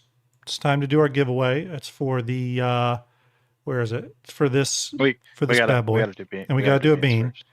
We got to, let's do this bean first so I can be disgusted. Not that I'm trying to give people an opportunity. Terrible. I mean, do you want to talk about the giveaway real quick before we do the bean? While we're getting the bean out, I will pull the giveaway. So we're going to pull our beans, everyone. Great donations tonight. I do appreciate it. Sergeant Perry said hydrate. Sergeant, I'm going to save that one for when I eat this bean. Durgan, we got stupid things happening on this channel, my man. All right, I've pulled a bean. It looks the same as yours, Art. So this ought to be fun, I think, maybe. What are these? So these are being boozled, and what happens here is we do them for charity as people donate. And there's essentially a bean, let's say it's a blue bean and another blue bean. You don't know which flavor you get because they look the same, but one of them might be toothpaste, one of them is berry blue, but there's other flavors like booger or juicy pear or barf and peach. I can tell you that all the flavors are kind of gross though. So these are not pleasant beans. Except for the blue ones. Yeah, I think here I got either booger. One chance. Yeah, I got either booger or juicy pear. I don't really like pear, so this is going to be not fun anyway. Art, what did you get? Mine's more yellow, so I'm assuming it's either the strawberry banana smoothie or dead fish. Oh, good. It's a way to start the night. DevilDog.Games, $30 donation. Thank you very much. Devil won, I think it was 2 Squadron 42 game packages on our last stream. So congrats on that. All right, here we go. About to down the hatch, everyone. Here we go. 3, 2, 1. Art, good luck, buddy. Nope. This isn't the good one. This is booger. No. Yeah, it's booger. Fish. Definitely. And for some reason, fish or dog breath. Oh God! Thank you for the follows, everyone. Oh yeah, thank you, Sergeant, for that. Hydrate. Might do have to work on those. Yeah. That's not good. That was barf. Or no, sorry, that was booger. It's hard to tell. I feel bad not joining you on that now. Yeah. We next time we'll have to send you a box of these. We'll send a bottle. That's how we'll start doing shows now. Is here's an invitation to the show. Also, I need your address to send you beans. Yeah, and the worst part about it, to be quite honest with you, is the nasty flavors will not go down. So they just stay. You can't even swallow them. So this is it's good. I got booger. Thank you very much, chat, for those donations. You're amazing. Oh, here we go, everybody. Hopefully. Gross. Over on YouTube, you left your comment. I'm going to be using random YouTube comment picker to pick a comment from the new player guide video. By the way, I'm trucking up on those referrals. Thank you, everyone. Do appreciate it. Damn, this is gross. I put in that this will pull a random comment left after 7 p.m. start time tonight on today's date, May 6th. So hopefully you got your comment in. Now's your last chance to get your Twitch tickets purchased, though, exclamation ticket. I can talk here. The booger's affecting my voice right now. Here we go. Picking a random comment in 3, 2, 1, and good luck. The shark is hunting. Stupid window pops up. Radium TX. Radium. Starjump community member. Thank you very much, buddy. I'm going to throw your name in the random wheel of names. Good luck. Congratulations. Now we're going to go over to Stream Elements. You hit the refresh button. We have 145 people entered with 1,368 tickets purchased. You got 10 seconds, everyone. 10 seconds while I try to get this down. Then I'm closing that. Or you're muted. See the whole thing threw me off too. So Durgan, I seen this in chat, and I'm very curious. What is a Durgan flavored bean? What would a Durgan flavored bean be? The combination. God. What good? One good. Give me one good flavor and one bad flavor. That was nasty. What would a Durgan bean be? Spice on there. You can take that way the direction you want. Kind of a musky Old Spice smell. Yeah. Some days it might be notes of cigar. Right. It's like trying to pick wine flavors. What would be? It has tobacco and leather. So what would be your good flavor? What would be your you're like, yes, I got this flavor? What would that be? Tobacco and leather, of course. Okay, fair enough. Yes, very nice. I like fun wine. A man of culture before us, Grim. I tell you, this is the classiest this stream's ever been. There you go. Real quick, couple shout outs before we spin the wheel. Actually, let's go ahead and close this giveaway. Closing in 5, 4, 3, 2, and 1. Giveaway closed. Iron Thatcher with a $70 donation. Thank you very much, Iron. That's going towards the Aegis Tiburon. Let's hope it's a good ship. All right, we are drawing a winner. Winner has been drawn. We're scrolling down. Spectra Arc. Congratulations. You are a semifinalist. You're going into the random wheel of names. Appreciate it. Now remember, whoever wins, you will need to contact me on Discord, Starjump_Grim. Reach out to me, send me a friend request, and I'll get you your new cool guy sunglasses bundle in short order. Okay, everyone, we're gonna spin. Yeah, go ahead. I think it does require them to speak like execute. That is true. And in Arts org, you have to have the sunglasses. I just made that rule up. I have no power in the org, but I just made that up. You have to have them. I'm posting the announcement now. All right. Here we go, everyone. Spinning in 5, 4, 3, 2, 1. All right. Let's see who gets it. Let's see who gets it. I think it's going to be Radium. Yep. Radium TX. Radium TX. Hit me up on Discord. Starjump_Grim. I'll get you that really cool bundle. You can be one of the cool people. Congratulations. Appreciate everyone getting in on that. Now, remember, everyone, we are giving away. Let me pull this up. Let me pull it up. Where is it? Where is it? Where is it? Nope, that's not it. Here we go. Don't forget, everyone, tonight we're giving away 2 Drake Corsairs courtesy of GearCon. All you got to do is use the QR code down there at the bottom of the screen or go to the Tiltify link, which will pop up here in a moment. Donate $30 towards St. Jude Play Live via the Starjump link. And you can choose the Corsair raffle. It should be on the top. And that can get you a ticket for the Drake Corsair drawing. Now, remember, I will close the drawing a little bit before we do the actual wheel spin for it because it does take me time to get that ready. So you've probably got another 45 minutes to get your ticket purchased for that if you're going to get in on it. Now, remember, you can get in on any of these raffles. They're all currently running, but it's just the Corsair one that we're drawing tonight, and we're going to spin the wheel 2 times. So you have 2 chances to win. Okay, 2 chances to win. One of those Corsairs have the Star Citizen package on it too. Oh, yes. Thank you. Thank you. I know GearCon was going to remind me of that, and I forgot. Yes, one of those Corsairs does have a Star Citizen game package on it. We'll probably make that the first spin. The first spin will have the game package. The second spin, you just get the Corsair. And look, it's a Drake Corsair. It's a Drake ship. You know what stream you're on? Obviously, Drake all the way. My Friday stream's literally called Drake for the Win, so you know what it is. All right, here we go. I think that was everything. We're moving on to topic 2 now, right? Or the right continuation of topic 1, really. But yeah, I split it up into 2. Okay, good. I've seen a lot of. I think you got quite a cheering section, Durgan. I see your people in chat. That is awesome. I love that they showed up and are shouting you out. That is killer. I love seeing that. Thank you all for hanging out and listening to us talk about multi-crew combat. I do appreciate any new faces that are in the stream in chat. I do appreciate you hanging out with us tonight. All right, let's get back to it. Following up kind of the continuation of this discussion, and again, we can tangent if we feel like we need to, or Durgan, if there's something that, one of these talking points brings up for you, feel free to just to bring it up. We don't have to say totally on schedule here, but let's talk about Old Man Observer. Thank you for resubscribing. Let's talk about why people may do missions and events and stuff like that. Rewards, right? Whether that's UEC, whether that's other things that may be dispersed through future missions, if they do it like some MMOs do, where there's a pool of loot it'll be looted, or maybe everyone gets a piece. But what do you think about reward splitting and why multi-crew feels less profitable, and maybe what could they do to make it feel more profitable to multi-crew ship versus not?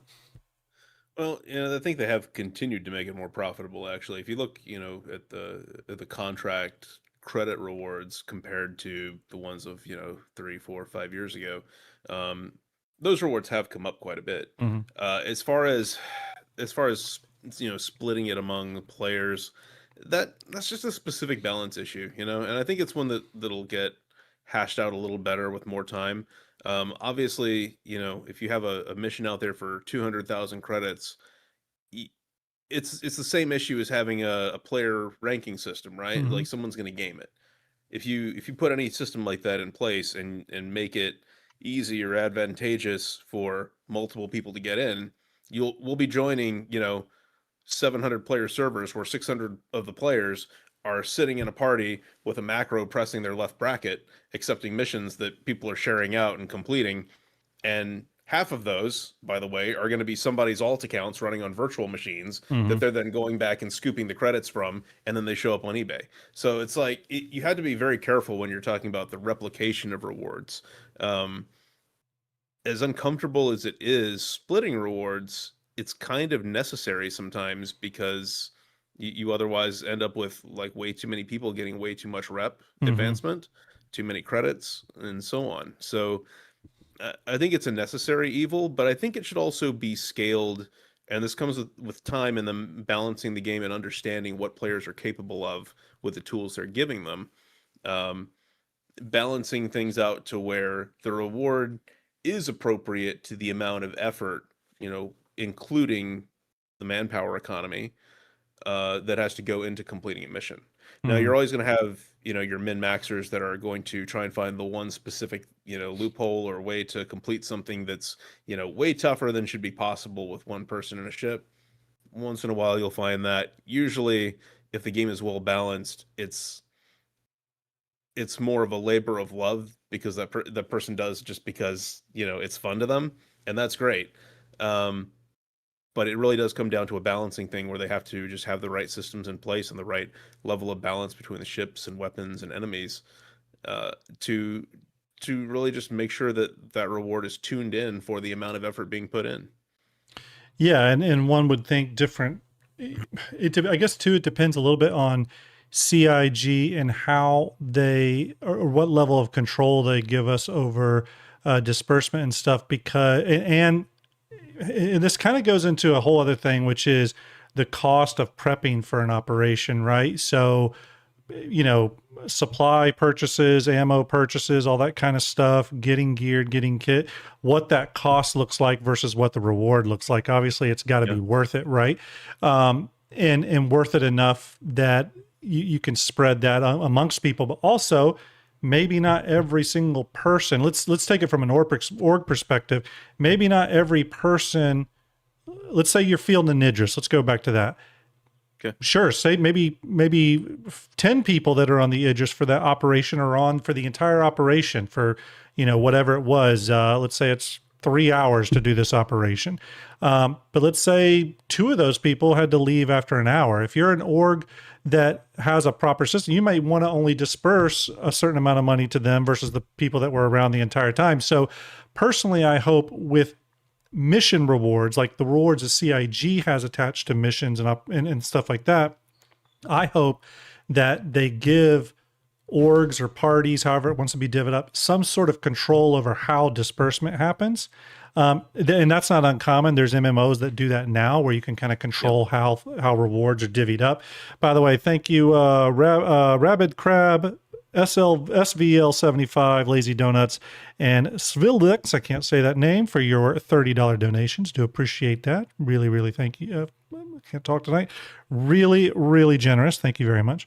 But yeah, I mean, I've always hit you hard. It did hit me hard. It was booger flavored. But I do think about that a lot of times, though, just what the cost is versus what the reward is, and then giving us that level of control to sort of figure out disbursement, I think would be really cool. I don't know if CIG has any intention of that, though.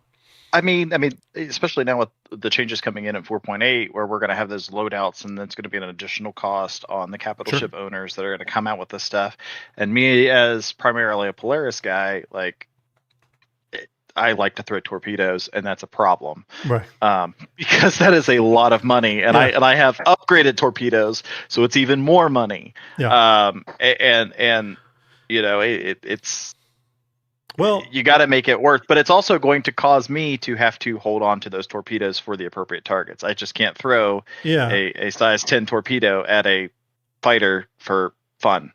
Do you remember last year when they were about to push a change where you were going to have to restock your torpedoes every time you claimed to guard your ship? And then they walked it back real quick. Yeah. Well, they did. But it's about to come out again.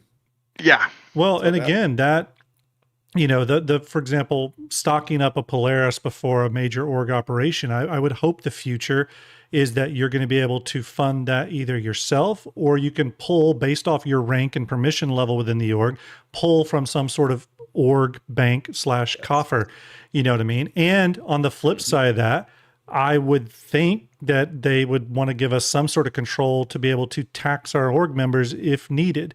And maybe that's not always through money, but maybe it's through resources or UEC or whatever to keep those org coffers filled. Again, I don't know what level of control they get, but it'd be nice if you're going to be able in the future to stock your ships up, since especially for an org op, through that method versus your own personal money.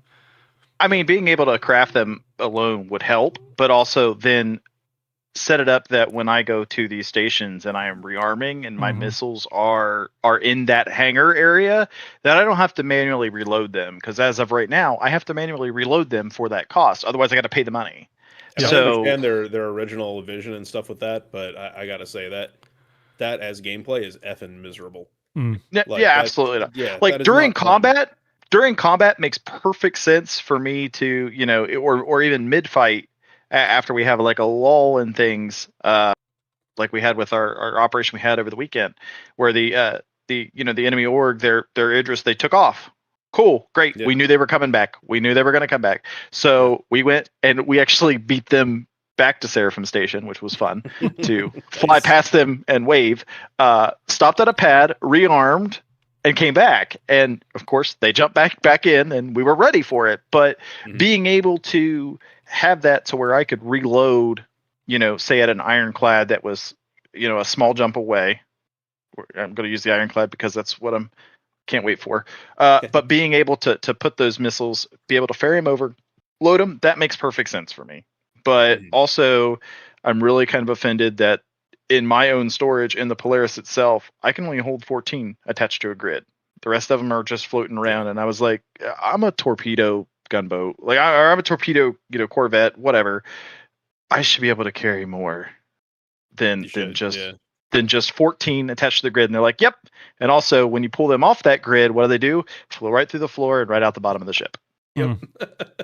No, we had some fun experiences like that earlier in the early Idris, late Polaris days, where we would beat some people in combat, and we would just take a moment, take a breather, pull up next to their ship, and pull all their torpedoes off of there, and use those to restock and be ready for the next round. Yeah.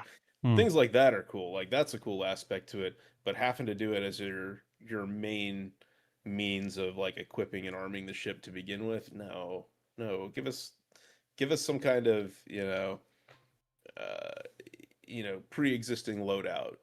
Take a snapshot of how this thing is loaded out and have the cost associated with it, or have it pull from an existing stock of munitions and parts and whatnot that you have in your hangar to fill that out, in the same way that, again, Eve does it perfectly with their fitting system.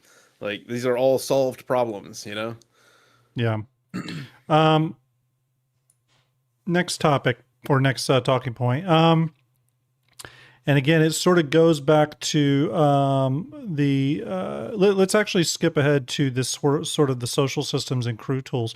We've brought this up a few times as we've talked tonight, but the first part of our conversation, we were talking a lot about the issues, and this was one of the issues that popped up. But let's talk a little bit about what your solution is. Again, as someone who does this type of gameplay, what do you want to see from crew, party, org tools moving forward? What do you think is needed, both in the short term, but then in more like the long-term 1.0 world, where your more mass market players are going to be attracted to Star Citizen at that point? Durgan, you might have to move a little closer to your mic too. I turned him up a little bit too, so he's good. Okay. All right. Is this okay right here? Yeah, you're good there. All right, cool. Yeah, I would say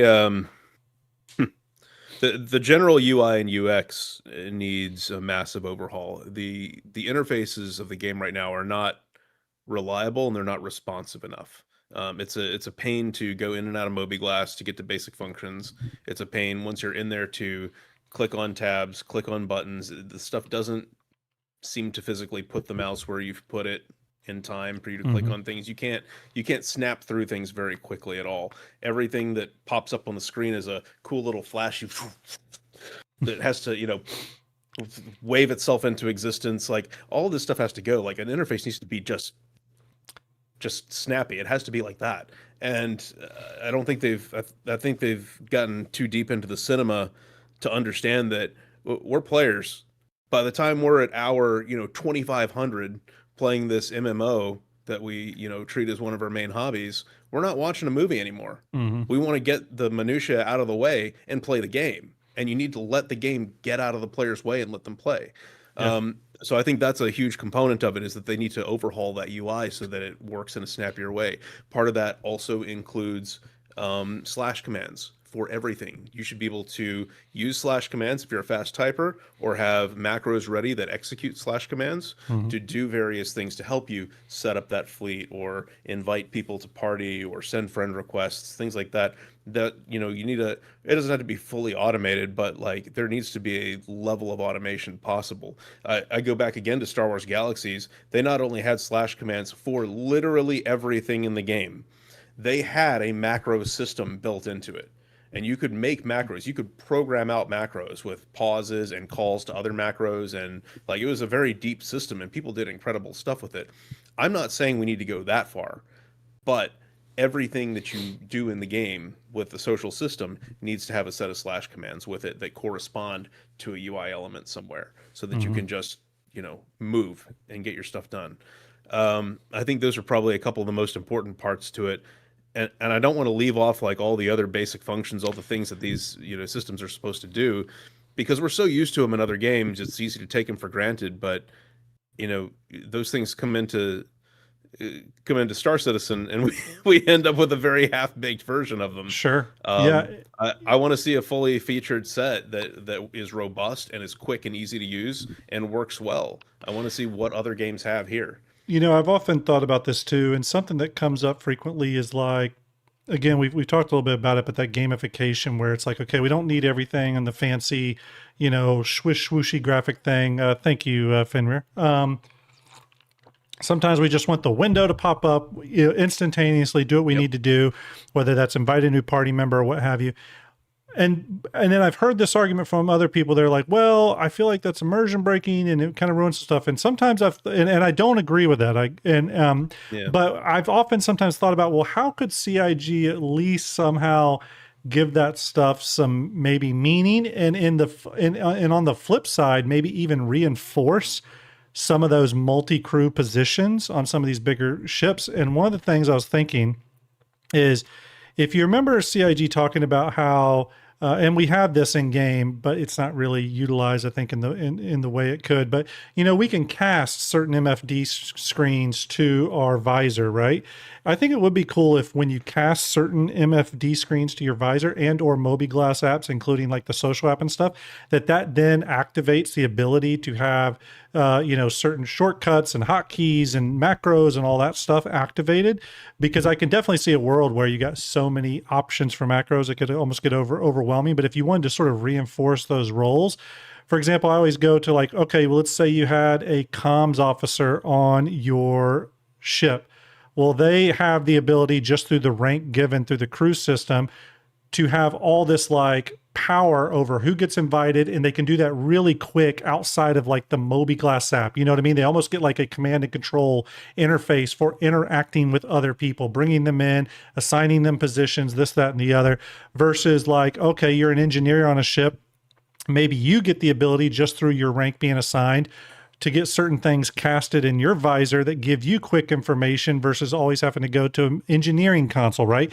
You can see certain engineering alerts and stuff pop up right in your visor. So, and that's not totally solving the problem you're talking about, but I think just opening up more quick information that you don't have to siphon, go through 4 or 5 menus just to get, critical information or to access critical information.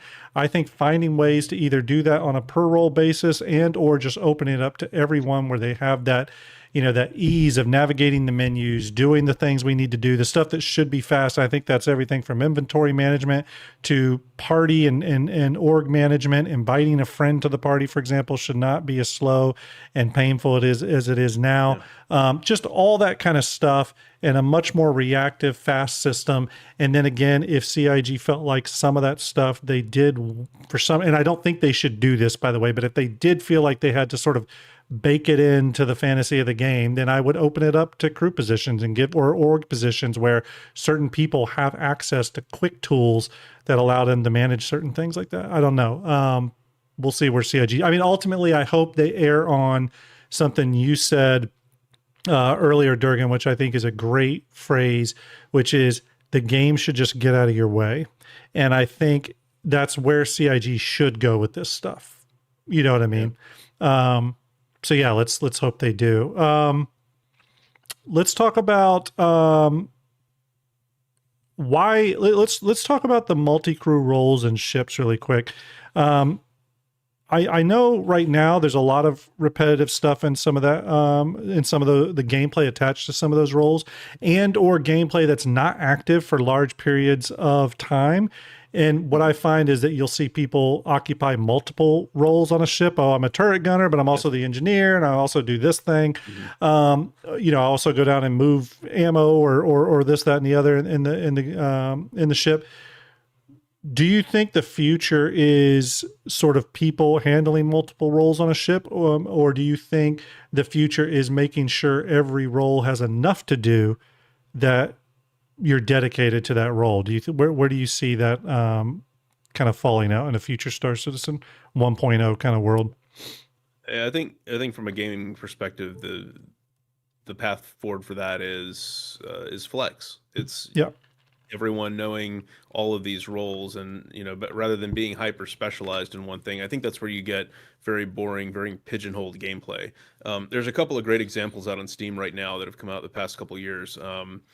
Void Crew is one, Jump Space is another, and both of these are up to 4 or 6 players, I think, each on a multi-crew ship. Yeah, and they achieve everything in there that Star Citizen has claimed that they want to do. And you can have something that you tend to focus on as your primary thing, but you will have opportunities all the time or requirements all the time to go and help with something else that someone else in your team can't quite get their hands on at the moment. It lends itself to people playing very dynamically and flexibly. And I think that that's really the future solution to it. If you're getting into big ships and you need more people on it, it should be because you have that multifaceted, very interesting gameplay for that many people at once. There's that much happening on the ship. I don't think the future is, or I don't think the right move, at least, is to pigeonhole people into a role. It's like every other org that you look at right now has a medical division. What is medical gameplay? Medical gameplay is everybody. It is pull your med gun out. It's pull a med pen out. That's it. And there's not, and if you get an injury, use one of the beds that are every 15 to 30 feet. Right. It's the idea that medical gameplay is a thing is just, it's unfortunate, but it's a misnomer. Yeah. And I think if we try to make mountains out of certain molehills like that, we're doing ourselves a disservice. If you have to play medic, it should be because you ran past one of your crewmates on the floor that got knocked out by something exploding. Hey, suddenly you're a medic, and for that moment you're a medic, and you have to help them out. Sure. But yeah, I think it's, in order to keep it a dynamic and an interesting experience for everybody, I don't think you do that by making specific little roles that everyone has, lanes that you have to stay in that tightly. Texas Horny Toad with a $250 donation. Thank you very much, Texas. Hope you're doing well, buddy. Going towards the Master of Industry pack and probably some other stuff. He really wants that pack. He does. He wants that pack. That's okay. I get it. It's a lot of ships, including a whole limited Pioneer. So I can see why you want it. Yeah, I agree with you, Durgan. I honestly sometimes think, oh, there's another donation. Tibbles with a $130 donation. Very much appreciated. Nice. Thank you very much.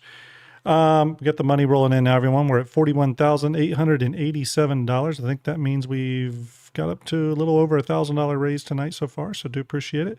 Legends. Yeah, very, very much legends. I guess I would go to this thing I've always thought about with medical, and I guess this could apply to other gameplay loops too, in the future, when is that you've got to give them something to do, right? And again, we've talked about the issues of Death of a Spaceman, but just staying on medical for a minute, I would hope that CIG's plan is to give that depth in some way. I mean, one way I think we will see depth added to the medical gameplay is through cybernetics. That then turns into a weird thing, though, where it's like, well, if cybernetics do give you advantages, which we don't know if they will, but if they do, then everyone's going to want them. And then what are you doing? Are you blowing your own arms off so you can get the cybernetic? So I don't know where they're going to go with that. We do know it's a feature that's planned. I think the medical sort of wings of these orgs could probably be put in charge of things like essentially that cooking gameplay, food buffs, and all that kind of stuff, being able to conjure up their own stimulants or meds that do enhance certain abilities. So, for example, maybe there's an injectable they're able to create through research through a blueprint that gives you quicker target lock acquisition, or whatever the case may be. I don't, or maybe you can withstand higher G forces over even just the flight suit. Whatever those things they can create. Yeah. Essentially, here comes the juice. Yeah, it's exactly. Essentially, what they've got to do. I was just watching The Expanse the other day. Essentially, what they've got to do is they've got to, in some ways, they've got to bring that whole crafting ethos that they're big on right now with crafting and blueprints and stuff. They've got to bring that almost into every gameplay loop. Yeah, I've heard through the grapevine that is kind of part of the plan. Well, we'll see what that nets out to be, but and I think that goes with everything. Obviously, I think that can touch pretty much every every gameplay loop. Whether let's say you're a radar scanning operator on a ship, or you're an engineer, or you're a medic, or whatever. Hopefully, they add that ability into all those gameplay loops where you can sort of craft things to sort of affect them, and or you're adding things to the game instead of it always being reactionary. Again, I go back to an earlier comment where I think a big issue with a lot of these gameplay loops, or sorry, not gameplay loops, but operator roles, are they're reactionary. Pilot and turret gunners are kind of doing things on the fly, but it seems like a lot of the other roles are reactionary, and we just have to see CIG put some of that proactive gameplay into those roles. So my question to you, Durgan, is this: what is some stuff that you guys do, and I don't want you to give out like super secret stuff by all means. I'll get that later. Kidding. But what is some stuff that you guys do in Shadow Moses that kind of helps with that repetition? That kind of helps you. Multicrew specifically? Yes. Well, I don't know if you're gonna like this answer, but the answer is don't put as many people on ships. It's okay. At the end of the day, we have to work pragmatically with the people that we have available and the forces that we're expecting or that we're going out to fight. And when it comes down to it, once again, we're subject to the current rules of the game. If the game at the moment dictates that we bring out 5 people in 5 separate solo Idrises because that's what we have to fight, and we don't have other people available to crew at the moment, that's what we do. Mm-hmm. We're going to lean towards the most effective thing that the game allows. This is where through design, through time and effort, I want the game to reach a point where you have other options than that. That's I think what all of us want. Mm-hmm. And I don't want to have to just there's always going to be a meta to an extent, but part of what you were saying, Grim, too, about things being reactionary once you leave with the ship and once you have crew positions. Some of it does have to be reactionary, but there should also be a little more involved in planning. Mm-hmm. We have an entire laundry list of every size and grade and class of component for all these slots and ships, and there's only one that's worth using for every slot. There's no reason to go and use a civilian quantum drive. There's no reason to use an industrial shield. And they've gone back and forth, and they've shaken up stats, and then they flattened stats again to balance it, and they've done this back and forth game for a long time. And we've never been in a spot where there were meaningful reasons to, set the stage for an engagement or for a mission by choosing those components because you had a reason to choose them. Mm-hmm. That's something that's really missing from that picture right now, I think. Yeah. Go ahead, Art. Do you think that with crafting coming in that's going to lean on that a little bit more? I know they've, we've looked at kind of the same size of leaks that have come out with in regards to like what the power pips are going to be based on the quality and stuff like that. But do you think we're actually going to get to a point where those crafted components and the min max of the crafting itself is going to weigh more than the actual component itself, like the tier of it? I don't think I would still be playing if I believed that we were never going to get over that kind of hump. I do have faith that at some point the complexity and the balance and the design decisions of the game are going to culminate into a game where we do have to make those choices, and certain things will be better than others to craft a component for, or you might need to, the same component might have a completely opposite kind of craft that you use for a different purpose. I 100% think we can get there. It's just a matter of the design decisions and the steps that are being taken to set the stage for that. Yeah, and we've heard for a long time about subcomponents and stuff too, which I'm hoping are still a thing, and I'm hoping those are, I use this word a lot because we use it in my industry, but I'm hoping those are the knobs and switches we need to really get interesting preferential performance out of certain components. I agree with you that CIG is a little too heavy-handed in some of their definitions in terms of, which component you need. It's pretty much like, what's the grade A military? You know what I mean? You grab it. But I've always thought that was a little strange because, for example, for me, I think it could be a toss-up sometimes between what's the most, what has the highest endurance or whatever. Maybe it's industrial, you know what I mean? There's a lot of industrial equipment out there in the real world that's very durable, so, and maybe they have different pros and cons, but I think further nuance there.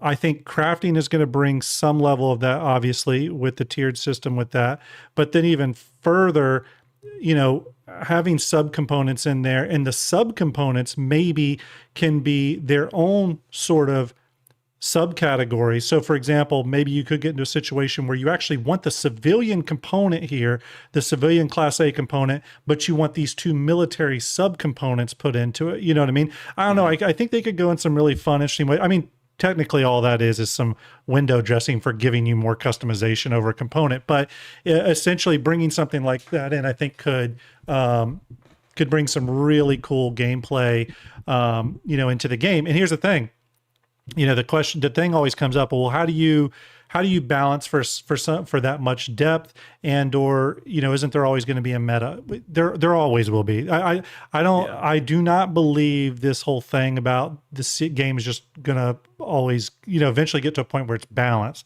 There's always going to be a ship that's the best. There's always going to be a component that's the best, and it might be the best for a patch or two patches, and then it will get rebalanced, and then another one will be the new meta. That's going to be for the life of this game. I can warn everyone right now. That's how every MMO out there has been. There's always a best at a certain period of time, even if it's a negligible best. But again, CIG needs to at least give us the feeling of control there, like we have some sort of hand in how something's performing, right? And one of the ways you get there is there might always be a meta for a certain thing, but then you create a need to do other things. You end up with, you build a rock, paper, scissors model where there might be a best rock, but there's also a best paper and there's a best scissor, Right. There can be a cycle to that. Exactly. And I think too, and I hope for a future, for example, where it's not even just combat, for example, or like combat and travel and things like that is sort of a determining factor to the component you choose, but things like what system you're in, what hostile environmental effects exist in the system. Again, when we eventually get the pyro solar flares and, certain atmospheric conditions of certain planets, you might want certain components over others. And again, like you said, I hope it's not always the default. Okay, what's the class A military? So, and I'm obviously just being a little bit generalized right now. I don't know if that's always the best, but back when I was really giving a shit, that it was always the best just to get the class A military. I'm glad you brought up the subcomponents actually, because I'd forgotten that was a thing they were talking about at one point. Yeah, there was a little indie game that I got into. It was probably 4 or 5 years ago now, called Tin Can. You ever see that? It was Tin Can. Sounds familiar. Yeah, survival. Yeah. So it was basically a game where you have escaped a burning ship and you're in an escape pod and things start going wrong in this escape pod. Things that, scrub your CO2, purify your oxygen, keep the temperature regulated, help you monitor the other components. Like all these things would go wrong. You pull one of these rack mount components out and there would be a ton of subcomponents in there, each of which could have had any number of things go wrong with it and affect the overall system. And I had so many more hours of that game than I probably should have. Yeah. Just having so much fun surviving And like the idea of subcomponents in Star Citizen and being able to have some level of gameplay like that tickles me a little bit. Yeah, I really hope they're able to take that somewhere. Yeah, I'm actually going to bring this article up if anyone's curious about it. I think this is the article. And again, this is going back quite a ways. I'll post the link down in chat, but this is a very old, funny enough, this is back when they called it the shipyard. This is a very old shipyard article on items related to ships. They go into power plants and actual components, but it does get to an item, a place down here where they talk about sub items, right? They say sub items live inside components and provide a boost to the base effectiveness in a variety of ways. And they had this little chart here again, with different types of subcomponents, modulators, inhibitors, and blockers. So they do dive into this really. It is really interesting. I have not heard them talk about this stuff though in a long time. I was going to ask how old that is. Yeah, probably pretty damn old. What is it? Well, 2017, not as old as I thought, actually. I thought this was like a 2012 article. But yeah, I posted it down in chat if anyone wants to give it a read. I would love to hear more about this. No one ever in the Q&As ever brings sub items up anymore, but I would love them to go into it. And again, the sub items sort of fall into one of three categories, which is efficiency, protection, or detection. Obviously, they could add more, but it's a really interesting article. And again, I think the more stuff they can give us like that, the more, weight will be given to some of this stuff. So yeah. By the way, we just crossed $42,000 raised tonight. Thank you very much, everyone. Blurry Pixel with a $140 donation. You gotta fix his name. I gotta fix your name on the Patreon thing. Pixel, I spelled it wrong because I'm an idiot. Okay, I will fix it. I know your support on Patreon means a lot, buddy. So I will fix that. I'm a horrible speller, and my grammar is terrible too. If you're a regular watcher of this stream, I can barely speak. Okay, I actually should not be streaming and doing topic discussion shows because I can barely put two words together. So this is you with zero alcohol. That's true. That is true. That is true. Not even. That's true. That's true. Okay. NPC crews and AI blades. Thoughts on that, Durgan? I mean, I know there was a bit of, I don't say controversy, but this has popped up a lot in regards to AI blades. I saw on a show the other day, they reinforced that manned turrets were never going to be able to use computer blades. But then I looked up on the Perseus Q&A, and they very clearly state that the manned turrets will be able to accept computer blades.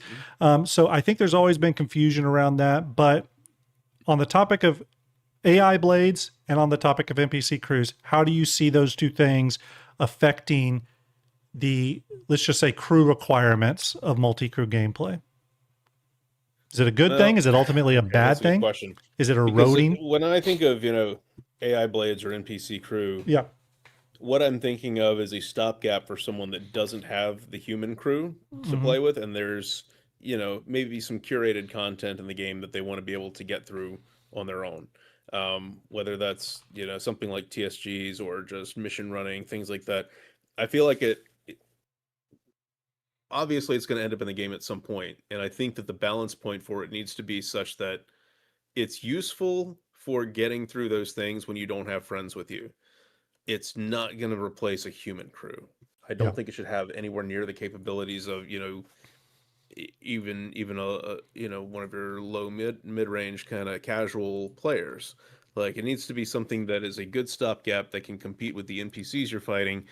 But you try to take it into PvP, it's not gonna be there in a meaningful way. It can't respond to you and target, specific things that you want to mark as targets, for example. I think, it shouldn't be able to do that the way you would be able to direct a human gunner.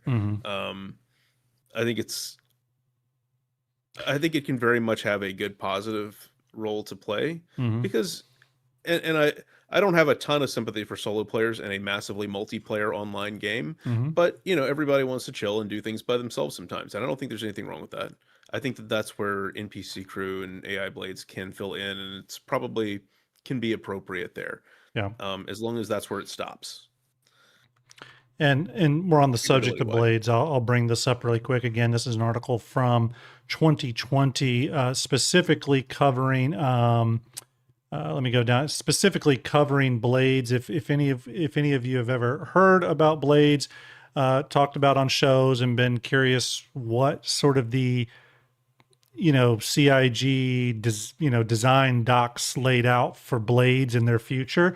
If that's ever something that's interested you, I think this article is the only one that directly references different types of blades that they have planned. I'll post that down in chat, but you can see everything from missile defense system blades, encryption, decryption blades, and mission controller blades, E-war blades, defensive E-war blades. Again, just a lot of stuff. Shield management blades. It goes on, and stuff that's non-combat related as well, like cargo manifest maskers, drone management blades, etc. Internal security system blades for larger ships like the Idris and stuff. So again, plans, we haven't heard about these in a long time, right? We got our, what were they referred to? Flight blades, last Invictus, the avionics. I think they were avionics blades specifically, or flight blades. I did roll around the DefenseCon show floor to see if I saw any new blades or stands for them. I did not. So I think my prediction of us getting new blades this DefenseCon was wrong, but it happens. What about NPC crews? Do you think, speaking on the NPC crew large capital ship side of the coin, one thing I've always thought about is, and it sort of circles back to the front of our conversation tonight, which was on getting your crew together. Real quick, $70 donation from Midnight Black. Thank you very much towards the Tiburon. And a $100 donation from Fire M towards the Drake Ironclad Assault for a Drake ship. Smart person there, obviously, very smart person. So thank you very much for those donations, everyone. We're up to $42,197 raised for the month of April. And what are we? 1 week into May. So great job, everyone. We've raised $42,000 in about 35 days. So that's great. Couldn't have done it without this amazing community. I can tell you that right now. But I've often wondered about this with NPC crews, specifically related to large ships and their habitation areas, right? With the Kraken work that was recently done, one of the things CIG talked about was they were decreasing the size or eliminating useless rooms that didn't have a lot of gameplay to them and maximizing rooms that did. And that got me to thinking about ships like the Idris, the Javelin, that have huge habitation areas with tons of beds and all this stuff. And for me, I see the future of NPC crews being tied to those beds somehow, meaning you can only have as many NPC crew on your ship as you have beds, or maybe you have to have free beds because that's where they spawn in. I don't know how CIG will tackle that, but do you have any thoughts on that specific thing? Like how do you pull together an NPC crew in the future of Star Citizen? Any opinions on that? And before you answer, I'm just going to give everyone a warning. You got about 1 more minute on the Corsair entry, the Corsair raffle, and I'm going to close it because I got to prep it for the giveaway. So about 1 more minute on that one. Okay, so get your Corsair entries in now. Go ahead, Durgan. So I think, you kind of have to go back and look at how some other games have handled NPC crew, thing like that. Avorion is one that comes to mind that I played recently. And, as you increase the size of your ship and you increase the habitation spaces, you have to assign more crew and more crew of certain types there. So you'll have like some that are kind of generalist crews, some are specifically engineers, some are specifically mechanics, some are specifically miners, pilots, things like that. So I think, there's going to be a division of jobs that NPC crew can have.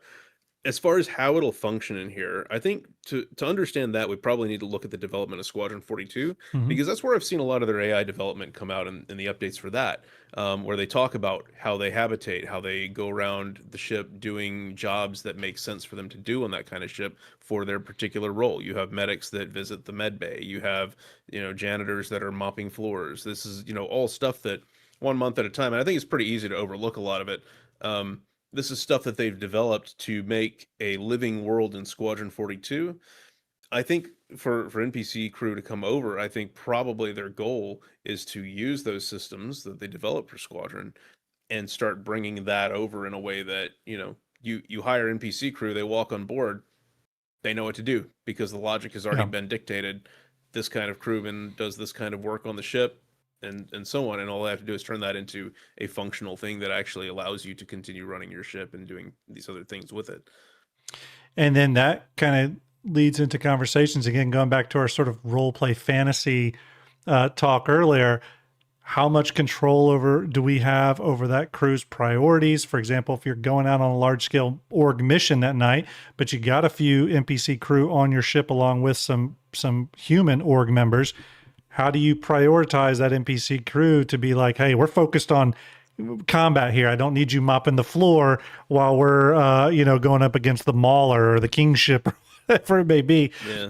And then okay, fine. We give you that level of control. Okay, well now we're talking about the Sims 5 in space, and it's again all this stuff and all these game features that we've heard about for years and years and years, whether it was in Squadrons development or early on in Star Citizen design docs, starts getting layered on top of the gameplay we're trying to do. And again, it goes back to the thing you said, which is you hope the game can get out of your way.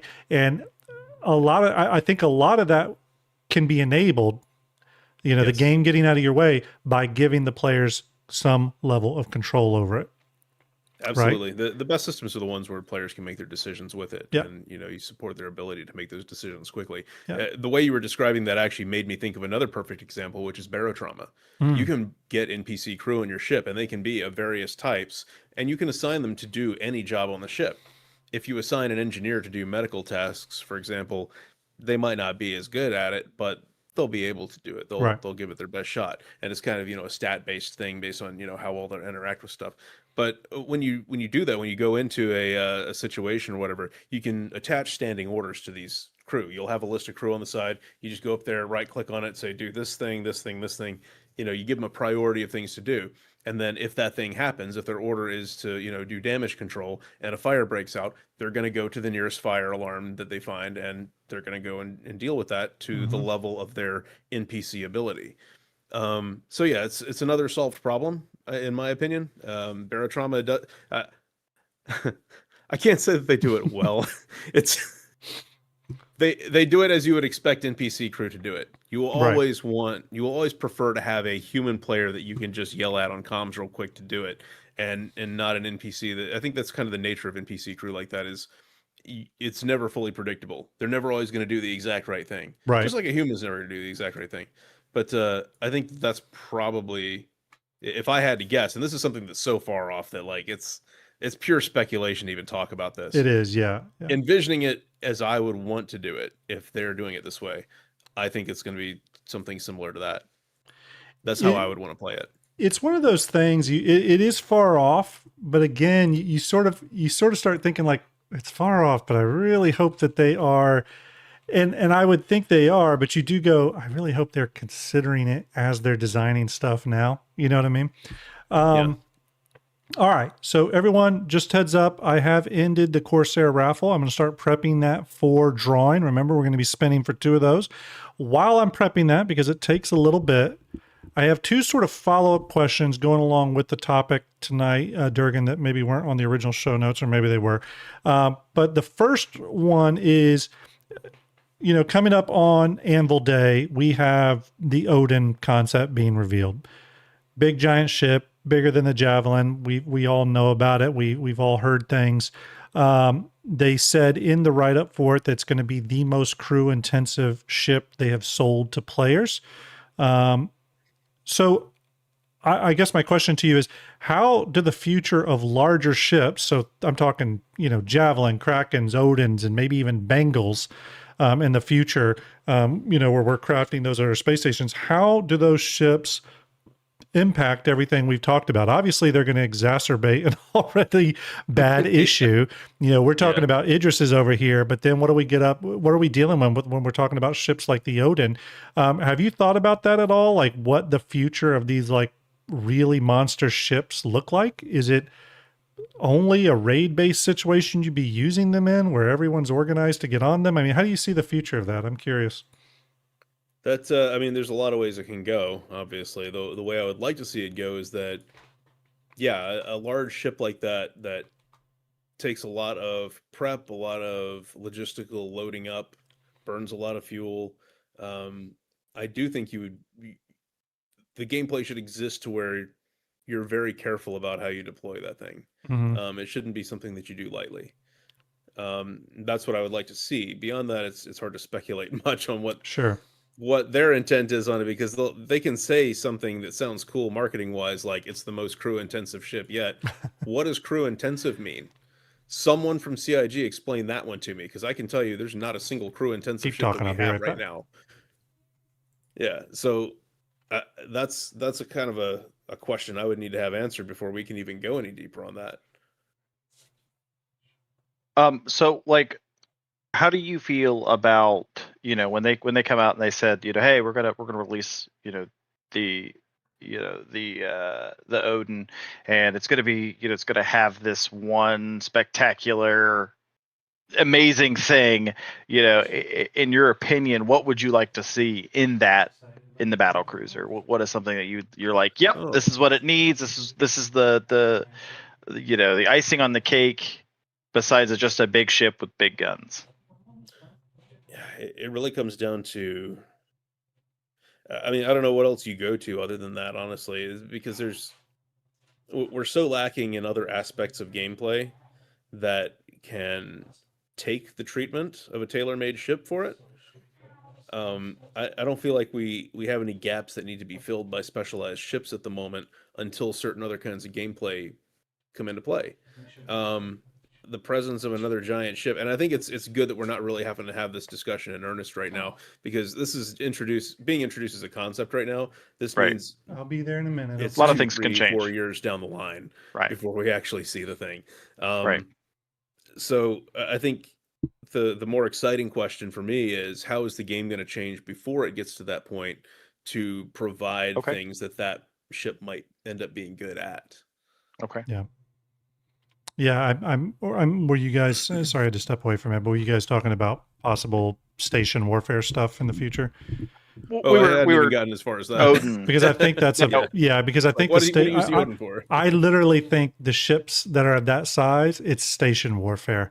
I think when you go to take over a space station, that's what you take. That, your Javelin, this, that, and the other. Only because I've looked at like the size of some of the turret placements and done some like back of the napkin math based off just ships that are in the scene versus the turrets that are on the stations. They're huge. Like this turret emplacements you can put on the station. I don't know what size they are, but I mean, they look like they're freaking size 15s. You know what I mean? I recall that, yeah. They're like in one of the images that shows some of the turret placements you can customize on the outside of your space station. One of them looks like it's like damn near this half the size of like a Hercules. You know what I mean? So it's like, who knows what that will be. And that's maybe where you need to employ those, possibly future instanced fleet battle sort of things. Who knows? But yeah, it's interesting. It's an interesting thing because again, the Odin's going to be going on sale soon, and it's funny because it's the last concept. They do need to get it out to fulfill those pledge promises, but at the same time, it's like, what is this for? Like what are we? I do hope that when the concept goes live, I do hope CIG, even if it's just a blurb or a short inside Star Citizen, I do hope they sort of talk about what they envision the future of not just the Odin, but the Javelin. And if we're crafting Bengals, and they're the ones that showed that, you know what I mean? Us crafting a Bengal to space station, what is that future? You know what I mean? I mean, first off, I've been pretty clear that I'm a big fan of Richard Tyer's and Chris Roberts' 1.0 vision, what Richard did on stage, was it 2 Citizen Cons ago? I'm a big fan of it. I love the whole vibe of it. There's still a lot of details we're missing, and I do hope Richard at some point does sort of the Star Citizen 1.0, second part of that presentation, essentially, that goes into even more details on a lot of that stuff, and specifically where a lot of that in-game big ship stuff happens. You know what I mean? Yeah. Okay, last follow-up question I had for you, and then we're going to do our Corsair drawings, everyone. We're almost there. All right. This is a question that I don't hear brought up much, but it's something I think about a lot, again, from playing Arma 3 for so long. I played with a group one time called the 15th MEU, and they had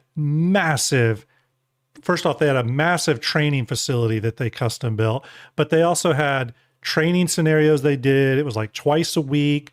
New recruits would come up through the training, but even people doing specialized roles would go through certain levels of training.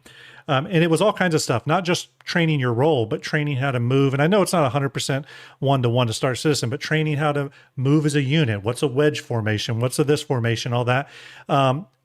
My question to you is, do you see a future, or do you want tools in the future to run training scenarios in Star Citizen? So for example, if you were able to put everyone on a large ship and be able to then simulate an emergency scenario of certain things breaking down, or like holographic enemies popping up and getting everyone to target them. So essentially design your own training scenarios. It's something I've thought a lot about. I think it'd be cool. And that could be done through the sim pods or something, but I don't know. Could be interesting.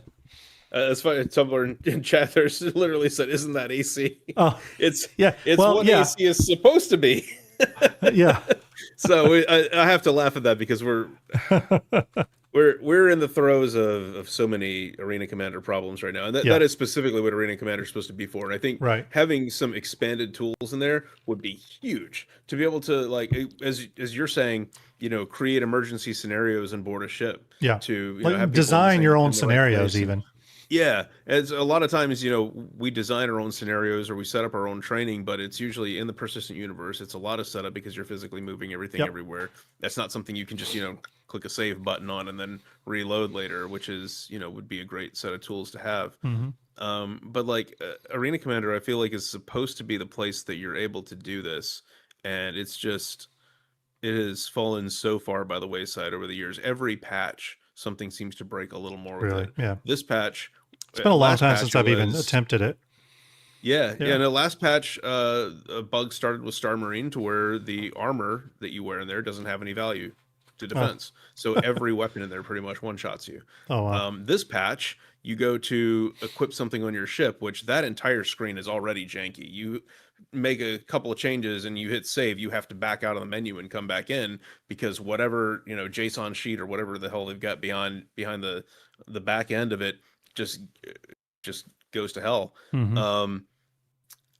Right now, you can't make an individual item change to it. You have to go through and unequip and re-equip everything in there that's not on the default loadout that you want to change. It is just patch after patch has just gotten more and more and more broken. And this is supposed to be the tool the developers themselves are using to test scenarios and for us to use to test things to give them feedback. And it's such an important tool set, and it's just it's unusable. Yeah, and I think obviously the reason we need something like that, whether it's through Arena Commander, some sort of war game we can design on our end, you're going to want that because you're not going to want to constantly dish out all the upkeep and ammo costs and all that stuff just to train people all the time, or at least I wouldn't think you would. So I can see a future where stuff like that matters, and maybe those scenarios can be essentially a scenario designer, you know what I mean? That is sort of its own instanced thing.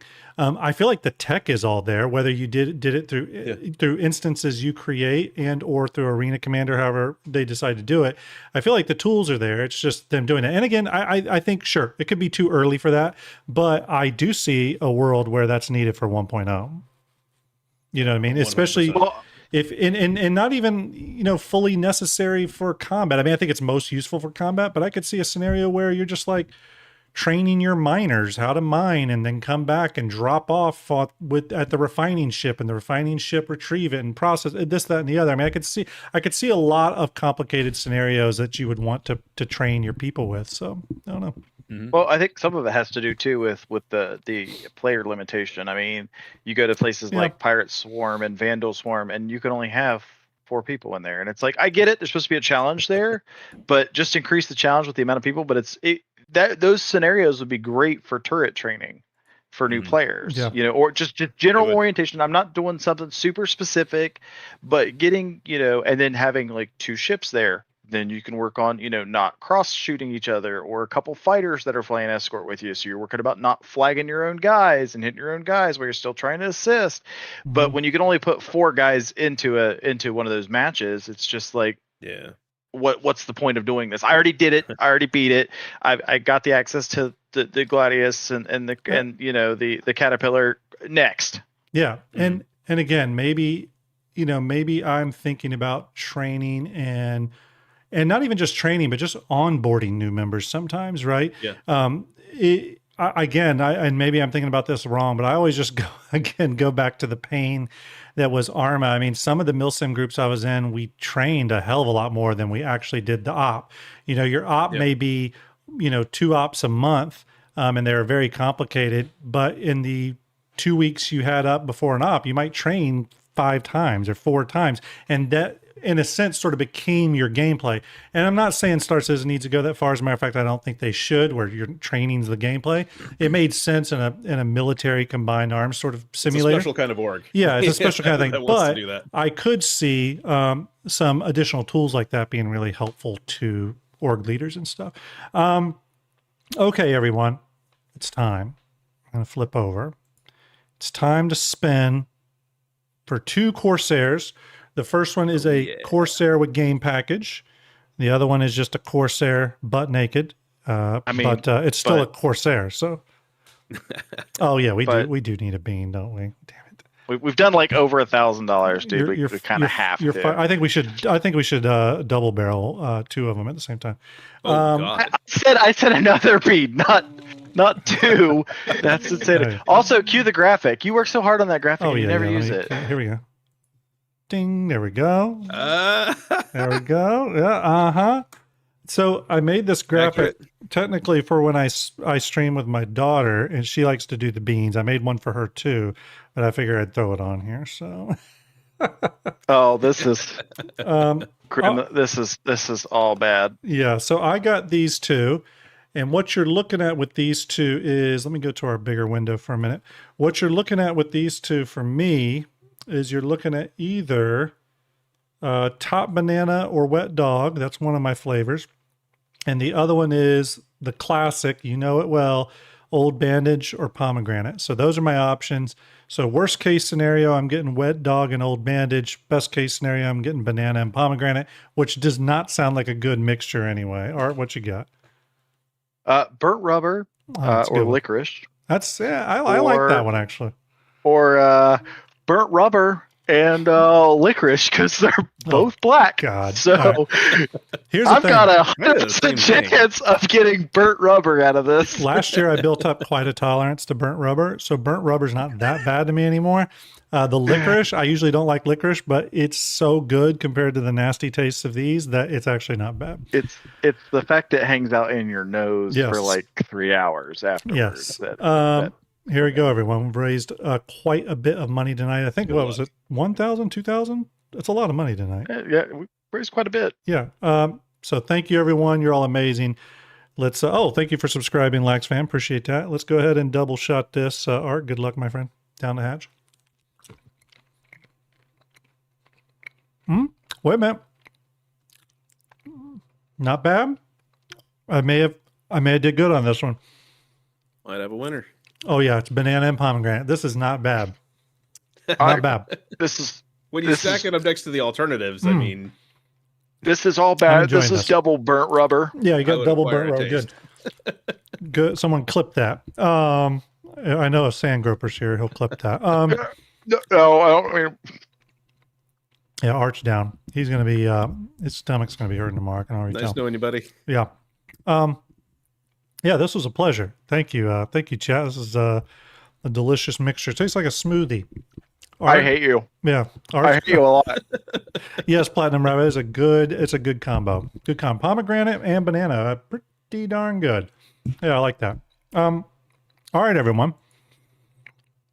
It's time. We're going to be spinning the wheel twice, okay? Also, big shout out to GearCon, who I think is in chat. Good time to go over the fine print, by the way. Again, all ships generously provided by GearCon. Why did I put us on 2? Oops, sorry. And the bean. Okay, I'm messing up here. Okay. All ships generously provided by GearCon. Everyone give GearCon a big old 07. Winners will be contacted within 5 days of drawing via email. Winners will then have 7 days from the time the notification email is sent to claim their prize, or essentially confirm it with me. Failure to do so within that specified time will result in a new drawing and a new winner. But don't worry, I make a big effort to get in contact with you. But we do have to thank GearCon for providing all these. He is an absolute legend. All right, where's my wheel of names? Remember, first spin is going to be for a Corsair with a Star Citizen game package. Second spin will be a butt-naked Corsair. But remember, it's Drake and it's a Corsair, so it doesn't matter how you get it. You could get the damn thing with no wings, and it would still be one of the best ships in the game. Okay, so here we go. All right, got that bean done. That was good. Spinning for the first winner in 5, 4, 3, 2, and 1. Again, for a Corsair and Star Citizen game package. Who's it going to be? Varus says hi. Varus says hi. Congratulations. You are the winner of the Corsair and Star Citizen game package raffle. Congratulations. I don't know if you're in chat. I think you are because you donated during the stream. Varus, if you're in chat, speak up, say hi. You don't have to be in chat, by the way, to win tonight. It's where I'll contact you via email. But if you're here, congratulations. All right. I'm going to remove Varus's name because that was their win. We're going to be spinning again here, folks. We're going to be spinning again here. You had a good chance, by the way. You have a good chance when you enter these raffles. Some of these raffles have like 50 tickets purchased. So you have like a 1 in 50 chance of winning. Even the Masters of Industry pack that has all those ships in it, including the Pioneer. I think we've sold like 130 tickets. You still have a 1 in 130 chance of winning. That's pretty good considering a lot of my giveaways. I have thousands of entries. So it's your chances are good. With the Pioneer. Yeah. That with a Pioneer in there. With a whole limited Pioneer. And 7 other ships. All right. Here we go. Thank you for the follows tonight, everyone. You all are amazing. All right. We're spinning for the next one. This is for a butt naked Corsair. Good luck to you all. Going to spin in 5, 4, 3, 2, and 1. Good luck. Thank you very much, GearCon, for providing these. Oh my God. Oh, man. Oh, that was tight. Very tight. Luck is on the side of DevilDog.Games. He won 2 of our Squadron 42 game packages from, what was that, a stream or 2 ago. Couple streams, yeah. Yeah. Play the lottery for me. Play the lottery for me. Very cool. Varus says hi, is in chat. Awesome. Varus, I'm going to contact you via email. Devil, I'll contact you via email again, just like I did on the Squadron 42s. I'm going to confirm with you all. You'll need to recontact me through that same email. I will warn you all, though, that we genuinely wait about 5-ish days before sending you the ship, and that is so that we can confirm a few things with Tiltify to make sure everything is locked in, loaded. Okay, so thank you very much. That is amazing. Big shout out to GearCon. I see him down in chat for providing those ships. That is incredible. Do appreciate that. Don't forget, everyone, we have other raffles going on, all the stuff that GearCon has on offer. You've seen the graphic. I'll show it again. And then, of course, don't forget, pigeonspaceport.com is offering up a Scorpius model. That's a physical model, by the way. It's an ABS injection molded. You can articulate the wings and everything. Choose your livery. Being manufactured now. They're going to start shipping these, I believe, in mid-May. We are going to have a review copy that we're going to get, and I'll do a full review. But they are offering a code for a free one of these, which is a great deal because they're about $220. But they're really, really slick. They are an official partner of Cloud Imperium Games, by the way. So you are getting the real deal, legit stuff. Okay, big shout out to Pigeon Spaceport. Huge shout out to GearCon, absolute legends, and helping us raise all this money. Real quick, before we continue on, I just want to point out one other thing, and this goes back to the Starjump store. I tried to keep everything as cheap as they would let me make it, although I see 2 things that I need to fix. But I will go ahead and tell you all that the profits that we make through the Starjump store are going directly into our Starjump Bar Citizen that we're going to do. A Starjump Bar Citizen event here in Columbus, Ohio. I can go ahead and tell you that it's probably going to be bigger than just a bar citizen event where like some people show up at the restaurant. It's shaping up to be more like an event. And I don't want to say it's a citizen con or anything, but like a mini one. It's like your neighborhood citizen con. So I believe they call that the Cool Kids Club. Is it called the Cool Kids Club? I think you're right. Cool Kids Club. Yeah, I think you're invited. Right. You're invited if you're close to Ohio. Absolutely, come hang out. Absolutely. Okay. What's our next talking point? We did our raffle. We did that. What's our next thing? Oh, yeah, let's talk about this. Let me bring this up. CIG did just release this today. This is the Tactical Strike Group Orgs Spotlight. And scroll all the way down here. Art, I didn't know if you wanted to talk a little bit about this. The Horizon Interstellar was added to this. Tell us about what this is and why should we care? No, we all care. What is this? Tell us a little bit about it. So it's just a quick spotlight on my org, or well, I guess my co-owned org with Horizon Interstellar, and hey, what we kind of value as an organization, and what we're wanting from people to make our organization even better. It's one of those things that we work around teamwork. We have some structure, but it's not mil-simi structure. Nobody's saluting, nobody's calling me sir, we're not wasting our time with that nonsense. But there's general respect for everybody. We kind of let everybody in. We've got all nationalities in there. We got everybody around the world. And it's a good organization just to get a part with and get your feet wet and stuff. And we had the pleasure last weekend of working with good buddies of yours that you kind of introduced me into, via me working with you, Enemy Contact, and they come and did an operation with us. We did an Align of Mine. They had a blast. We had a blast. We got a tactical strike group set up for once it drops, and they kind of reached out, and a couple of them were like, "Hey, can we participate?" And I was like, "Absolutely! You guys are more than invited." Like we enjoyed it so much. Yeah, we're super excited. Very cool. There was, I believe, 40 plus other organizations that were mentioned in there. Thrusters and Dust was on that list. Thrusters and Dust was on that list. Yeah, they were. Shout out to Dusty and them on that. Yep. The only thing that I was a little disappointed of, and I've seen posts elsewhere on this too, is there was no PvP orgs mentioned, and I was kind of bummed by that.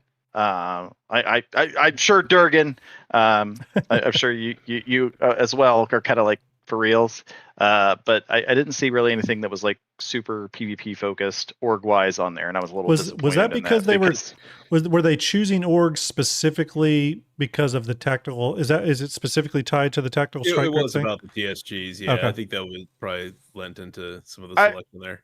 Gotcha. Yeah, I would have hoped they would have opened it up because even though it's TSG is PvE oriented, some people just love PvP, and it would have been nice to give them an opportunity and be like, hey, while we got this, here's the list of 40 for PvE kind of focus priority, but also here's 40 PvP. Would have been nice to see.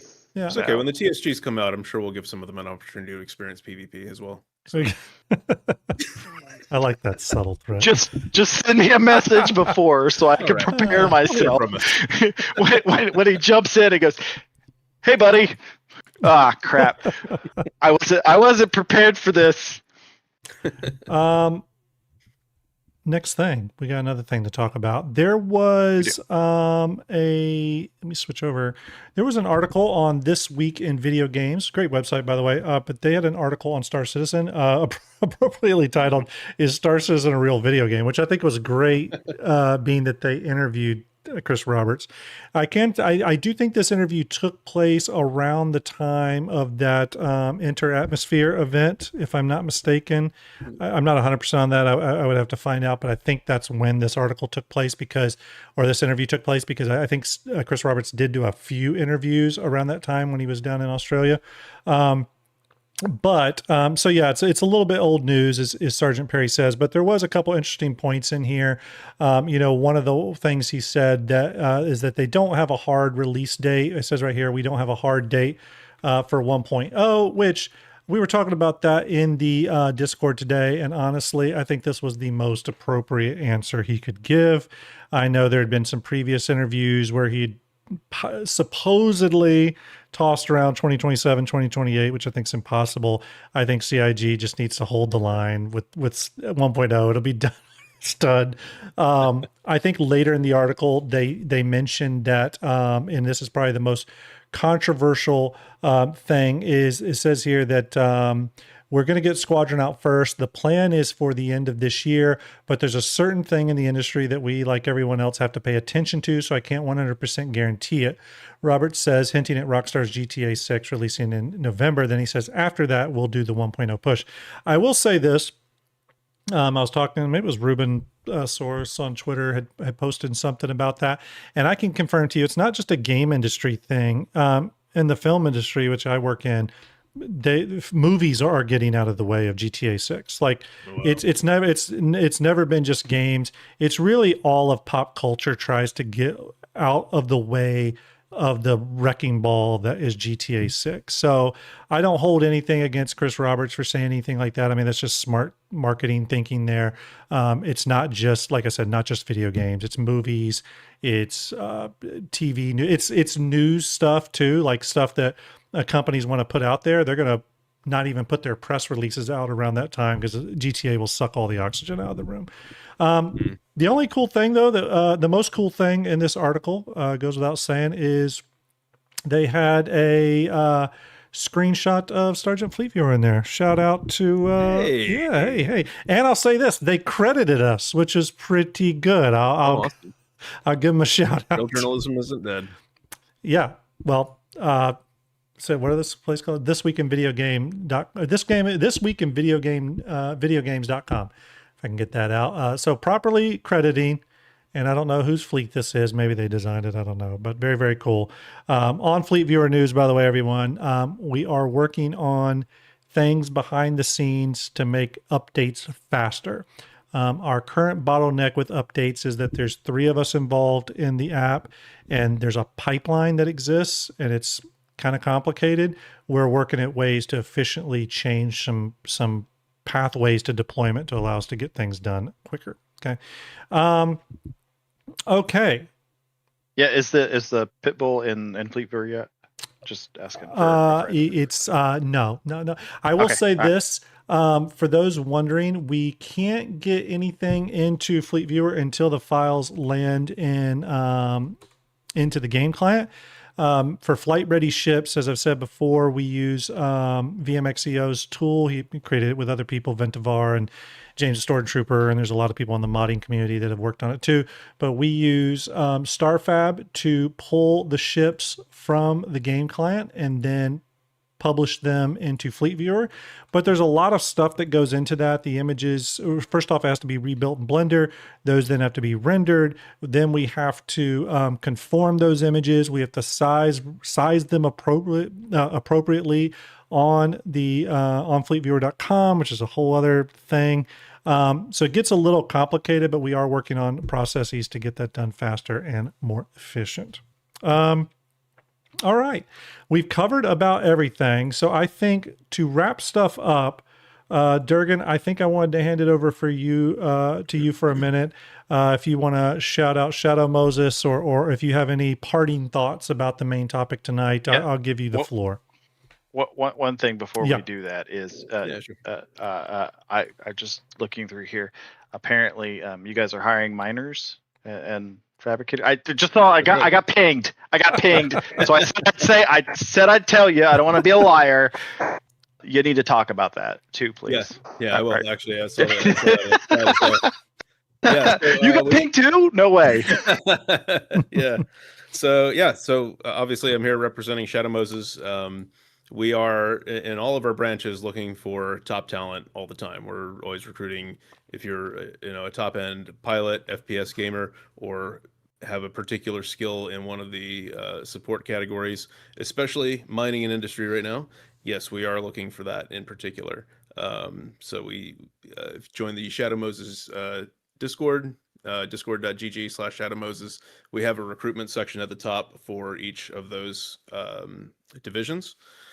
and just follow the instructions there. Put your application in. We'll get back to you. Interview process it's not as a simple entry as it is to most organizations. It's going to be a lengthy process, but if you've got what we're looking for, and we will find out quickly if you do, then there's a path in there for you, and a lot of really good times among some really great people. We also have a Helio Syndicate, which again we're working very closely with right now as they begin to recruit. A little bit more of a casual flavor of an org, but also still very driven, very competent in what they do, very organized, and aligned very well with our own values and the things that we want to achieve in the game as well. If you're maybe not quite up to that level or don't have the amount of time to dedicate to it, but you still want to get involved and you want to be part of a group that helps to support us, Helios is your way in there as well. So yeah, I think that very cool. Just about covers it. Also, we're recruiting miners. Miners industry. Need people to mine some rocks for us. There you go. Are you streaming anywhere? Are you doing shows anywhere? Where can people find you? I want to get that going again. When I do that, it's going to be on the University of Stanton YouTube page. Again, cool. It's been on kind of a hiatus for a while I've been focusing on these other tasks and keeping things organized. But it is my intent to at least get maybe once a week or once every couple of weeks stream going to just get in there, chat with people, cover some basic topics, do some training. I do love that aspect of just, organically teaching stuff to people in the verse. I kind of miss that a little bit, and it would be nice to get a occasional break to get into that again. Yeah. So yeah, it'll be University of Stanton on YouTube, and I'll probably, I don't know. I'm looking at your setup here. It doesn't look that bad. Yeah. Might be able to dual stream it to Twitch. We'll see. Yeah, hey, Restream has been good to me. There are days when Restream is just being moody, but in general, it's been pretty good to me. So no real complaints.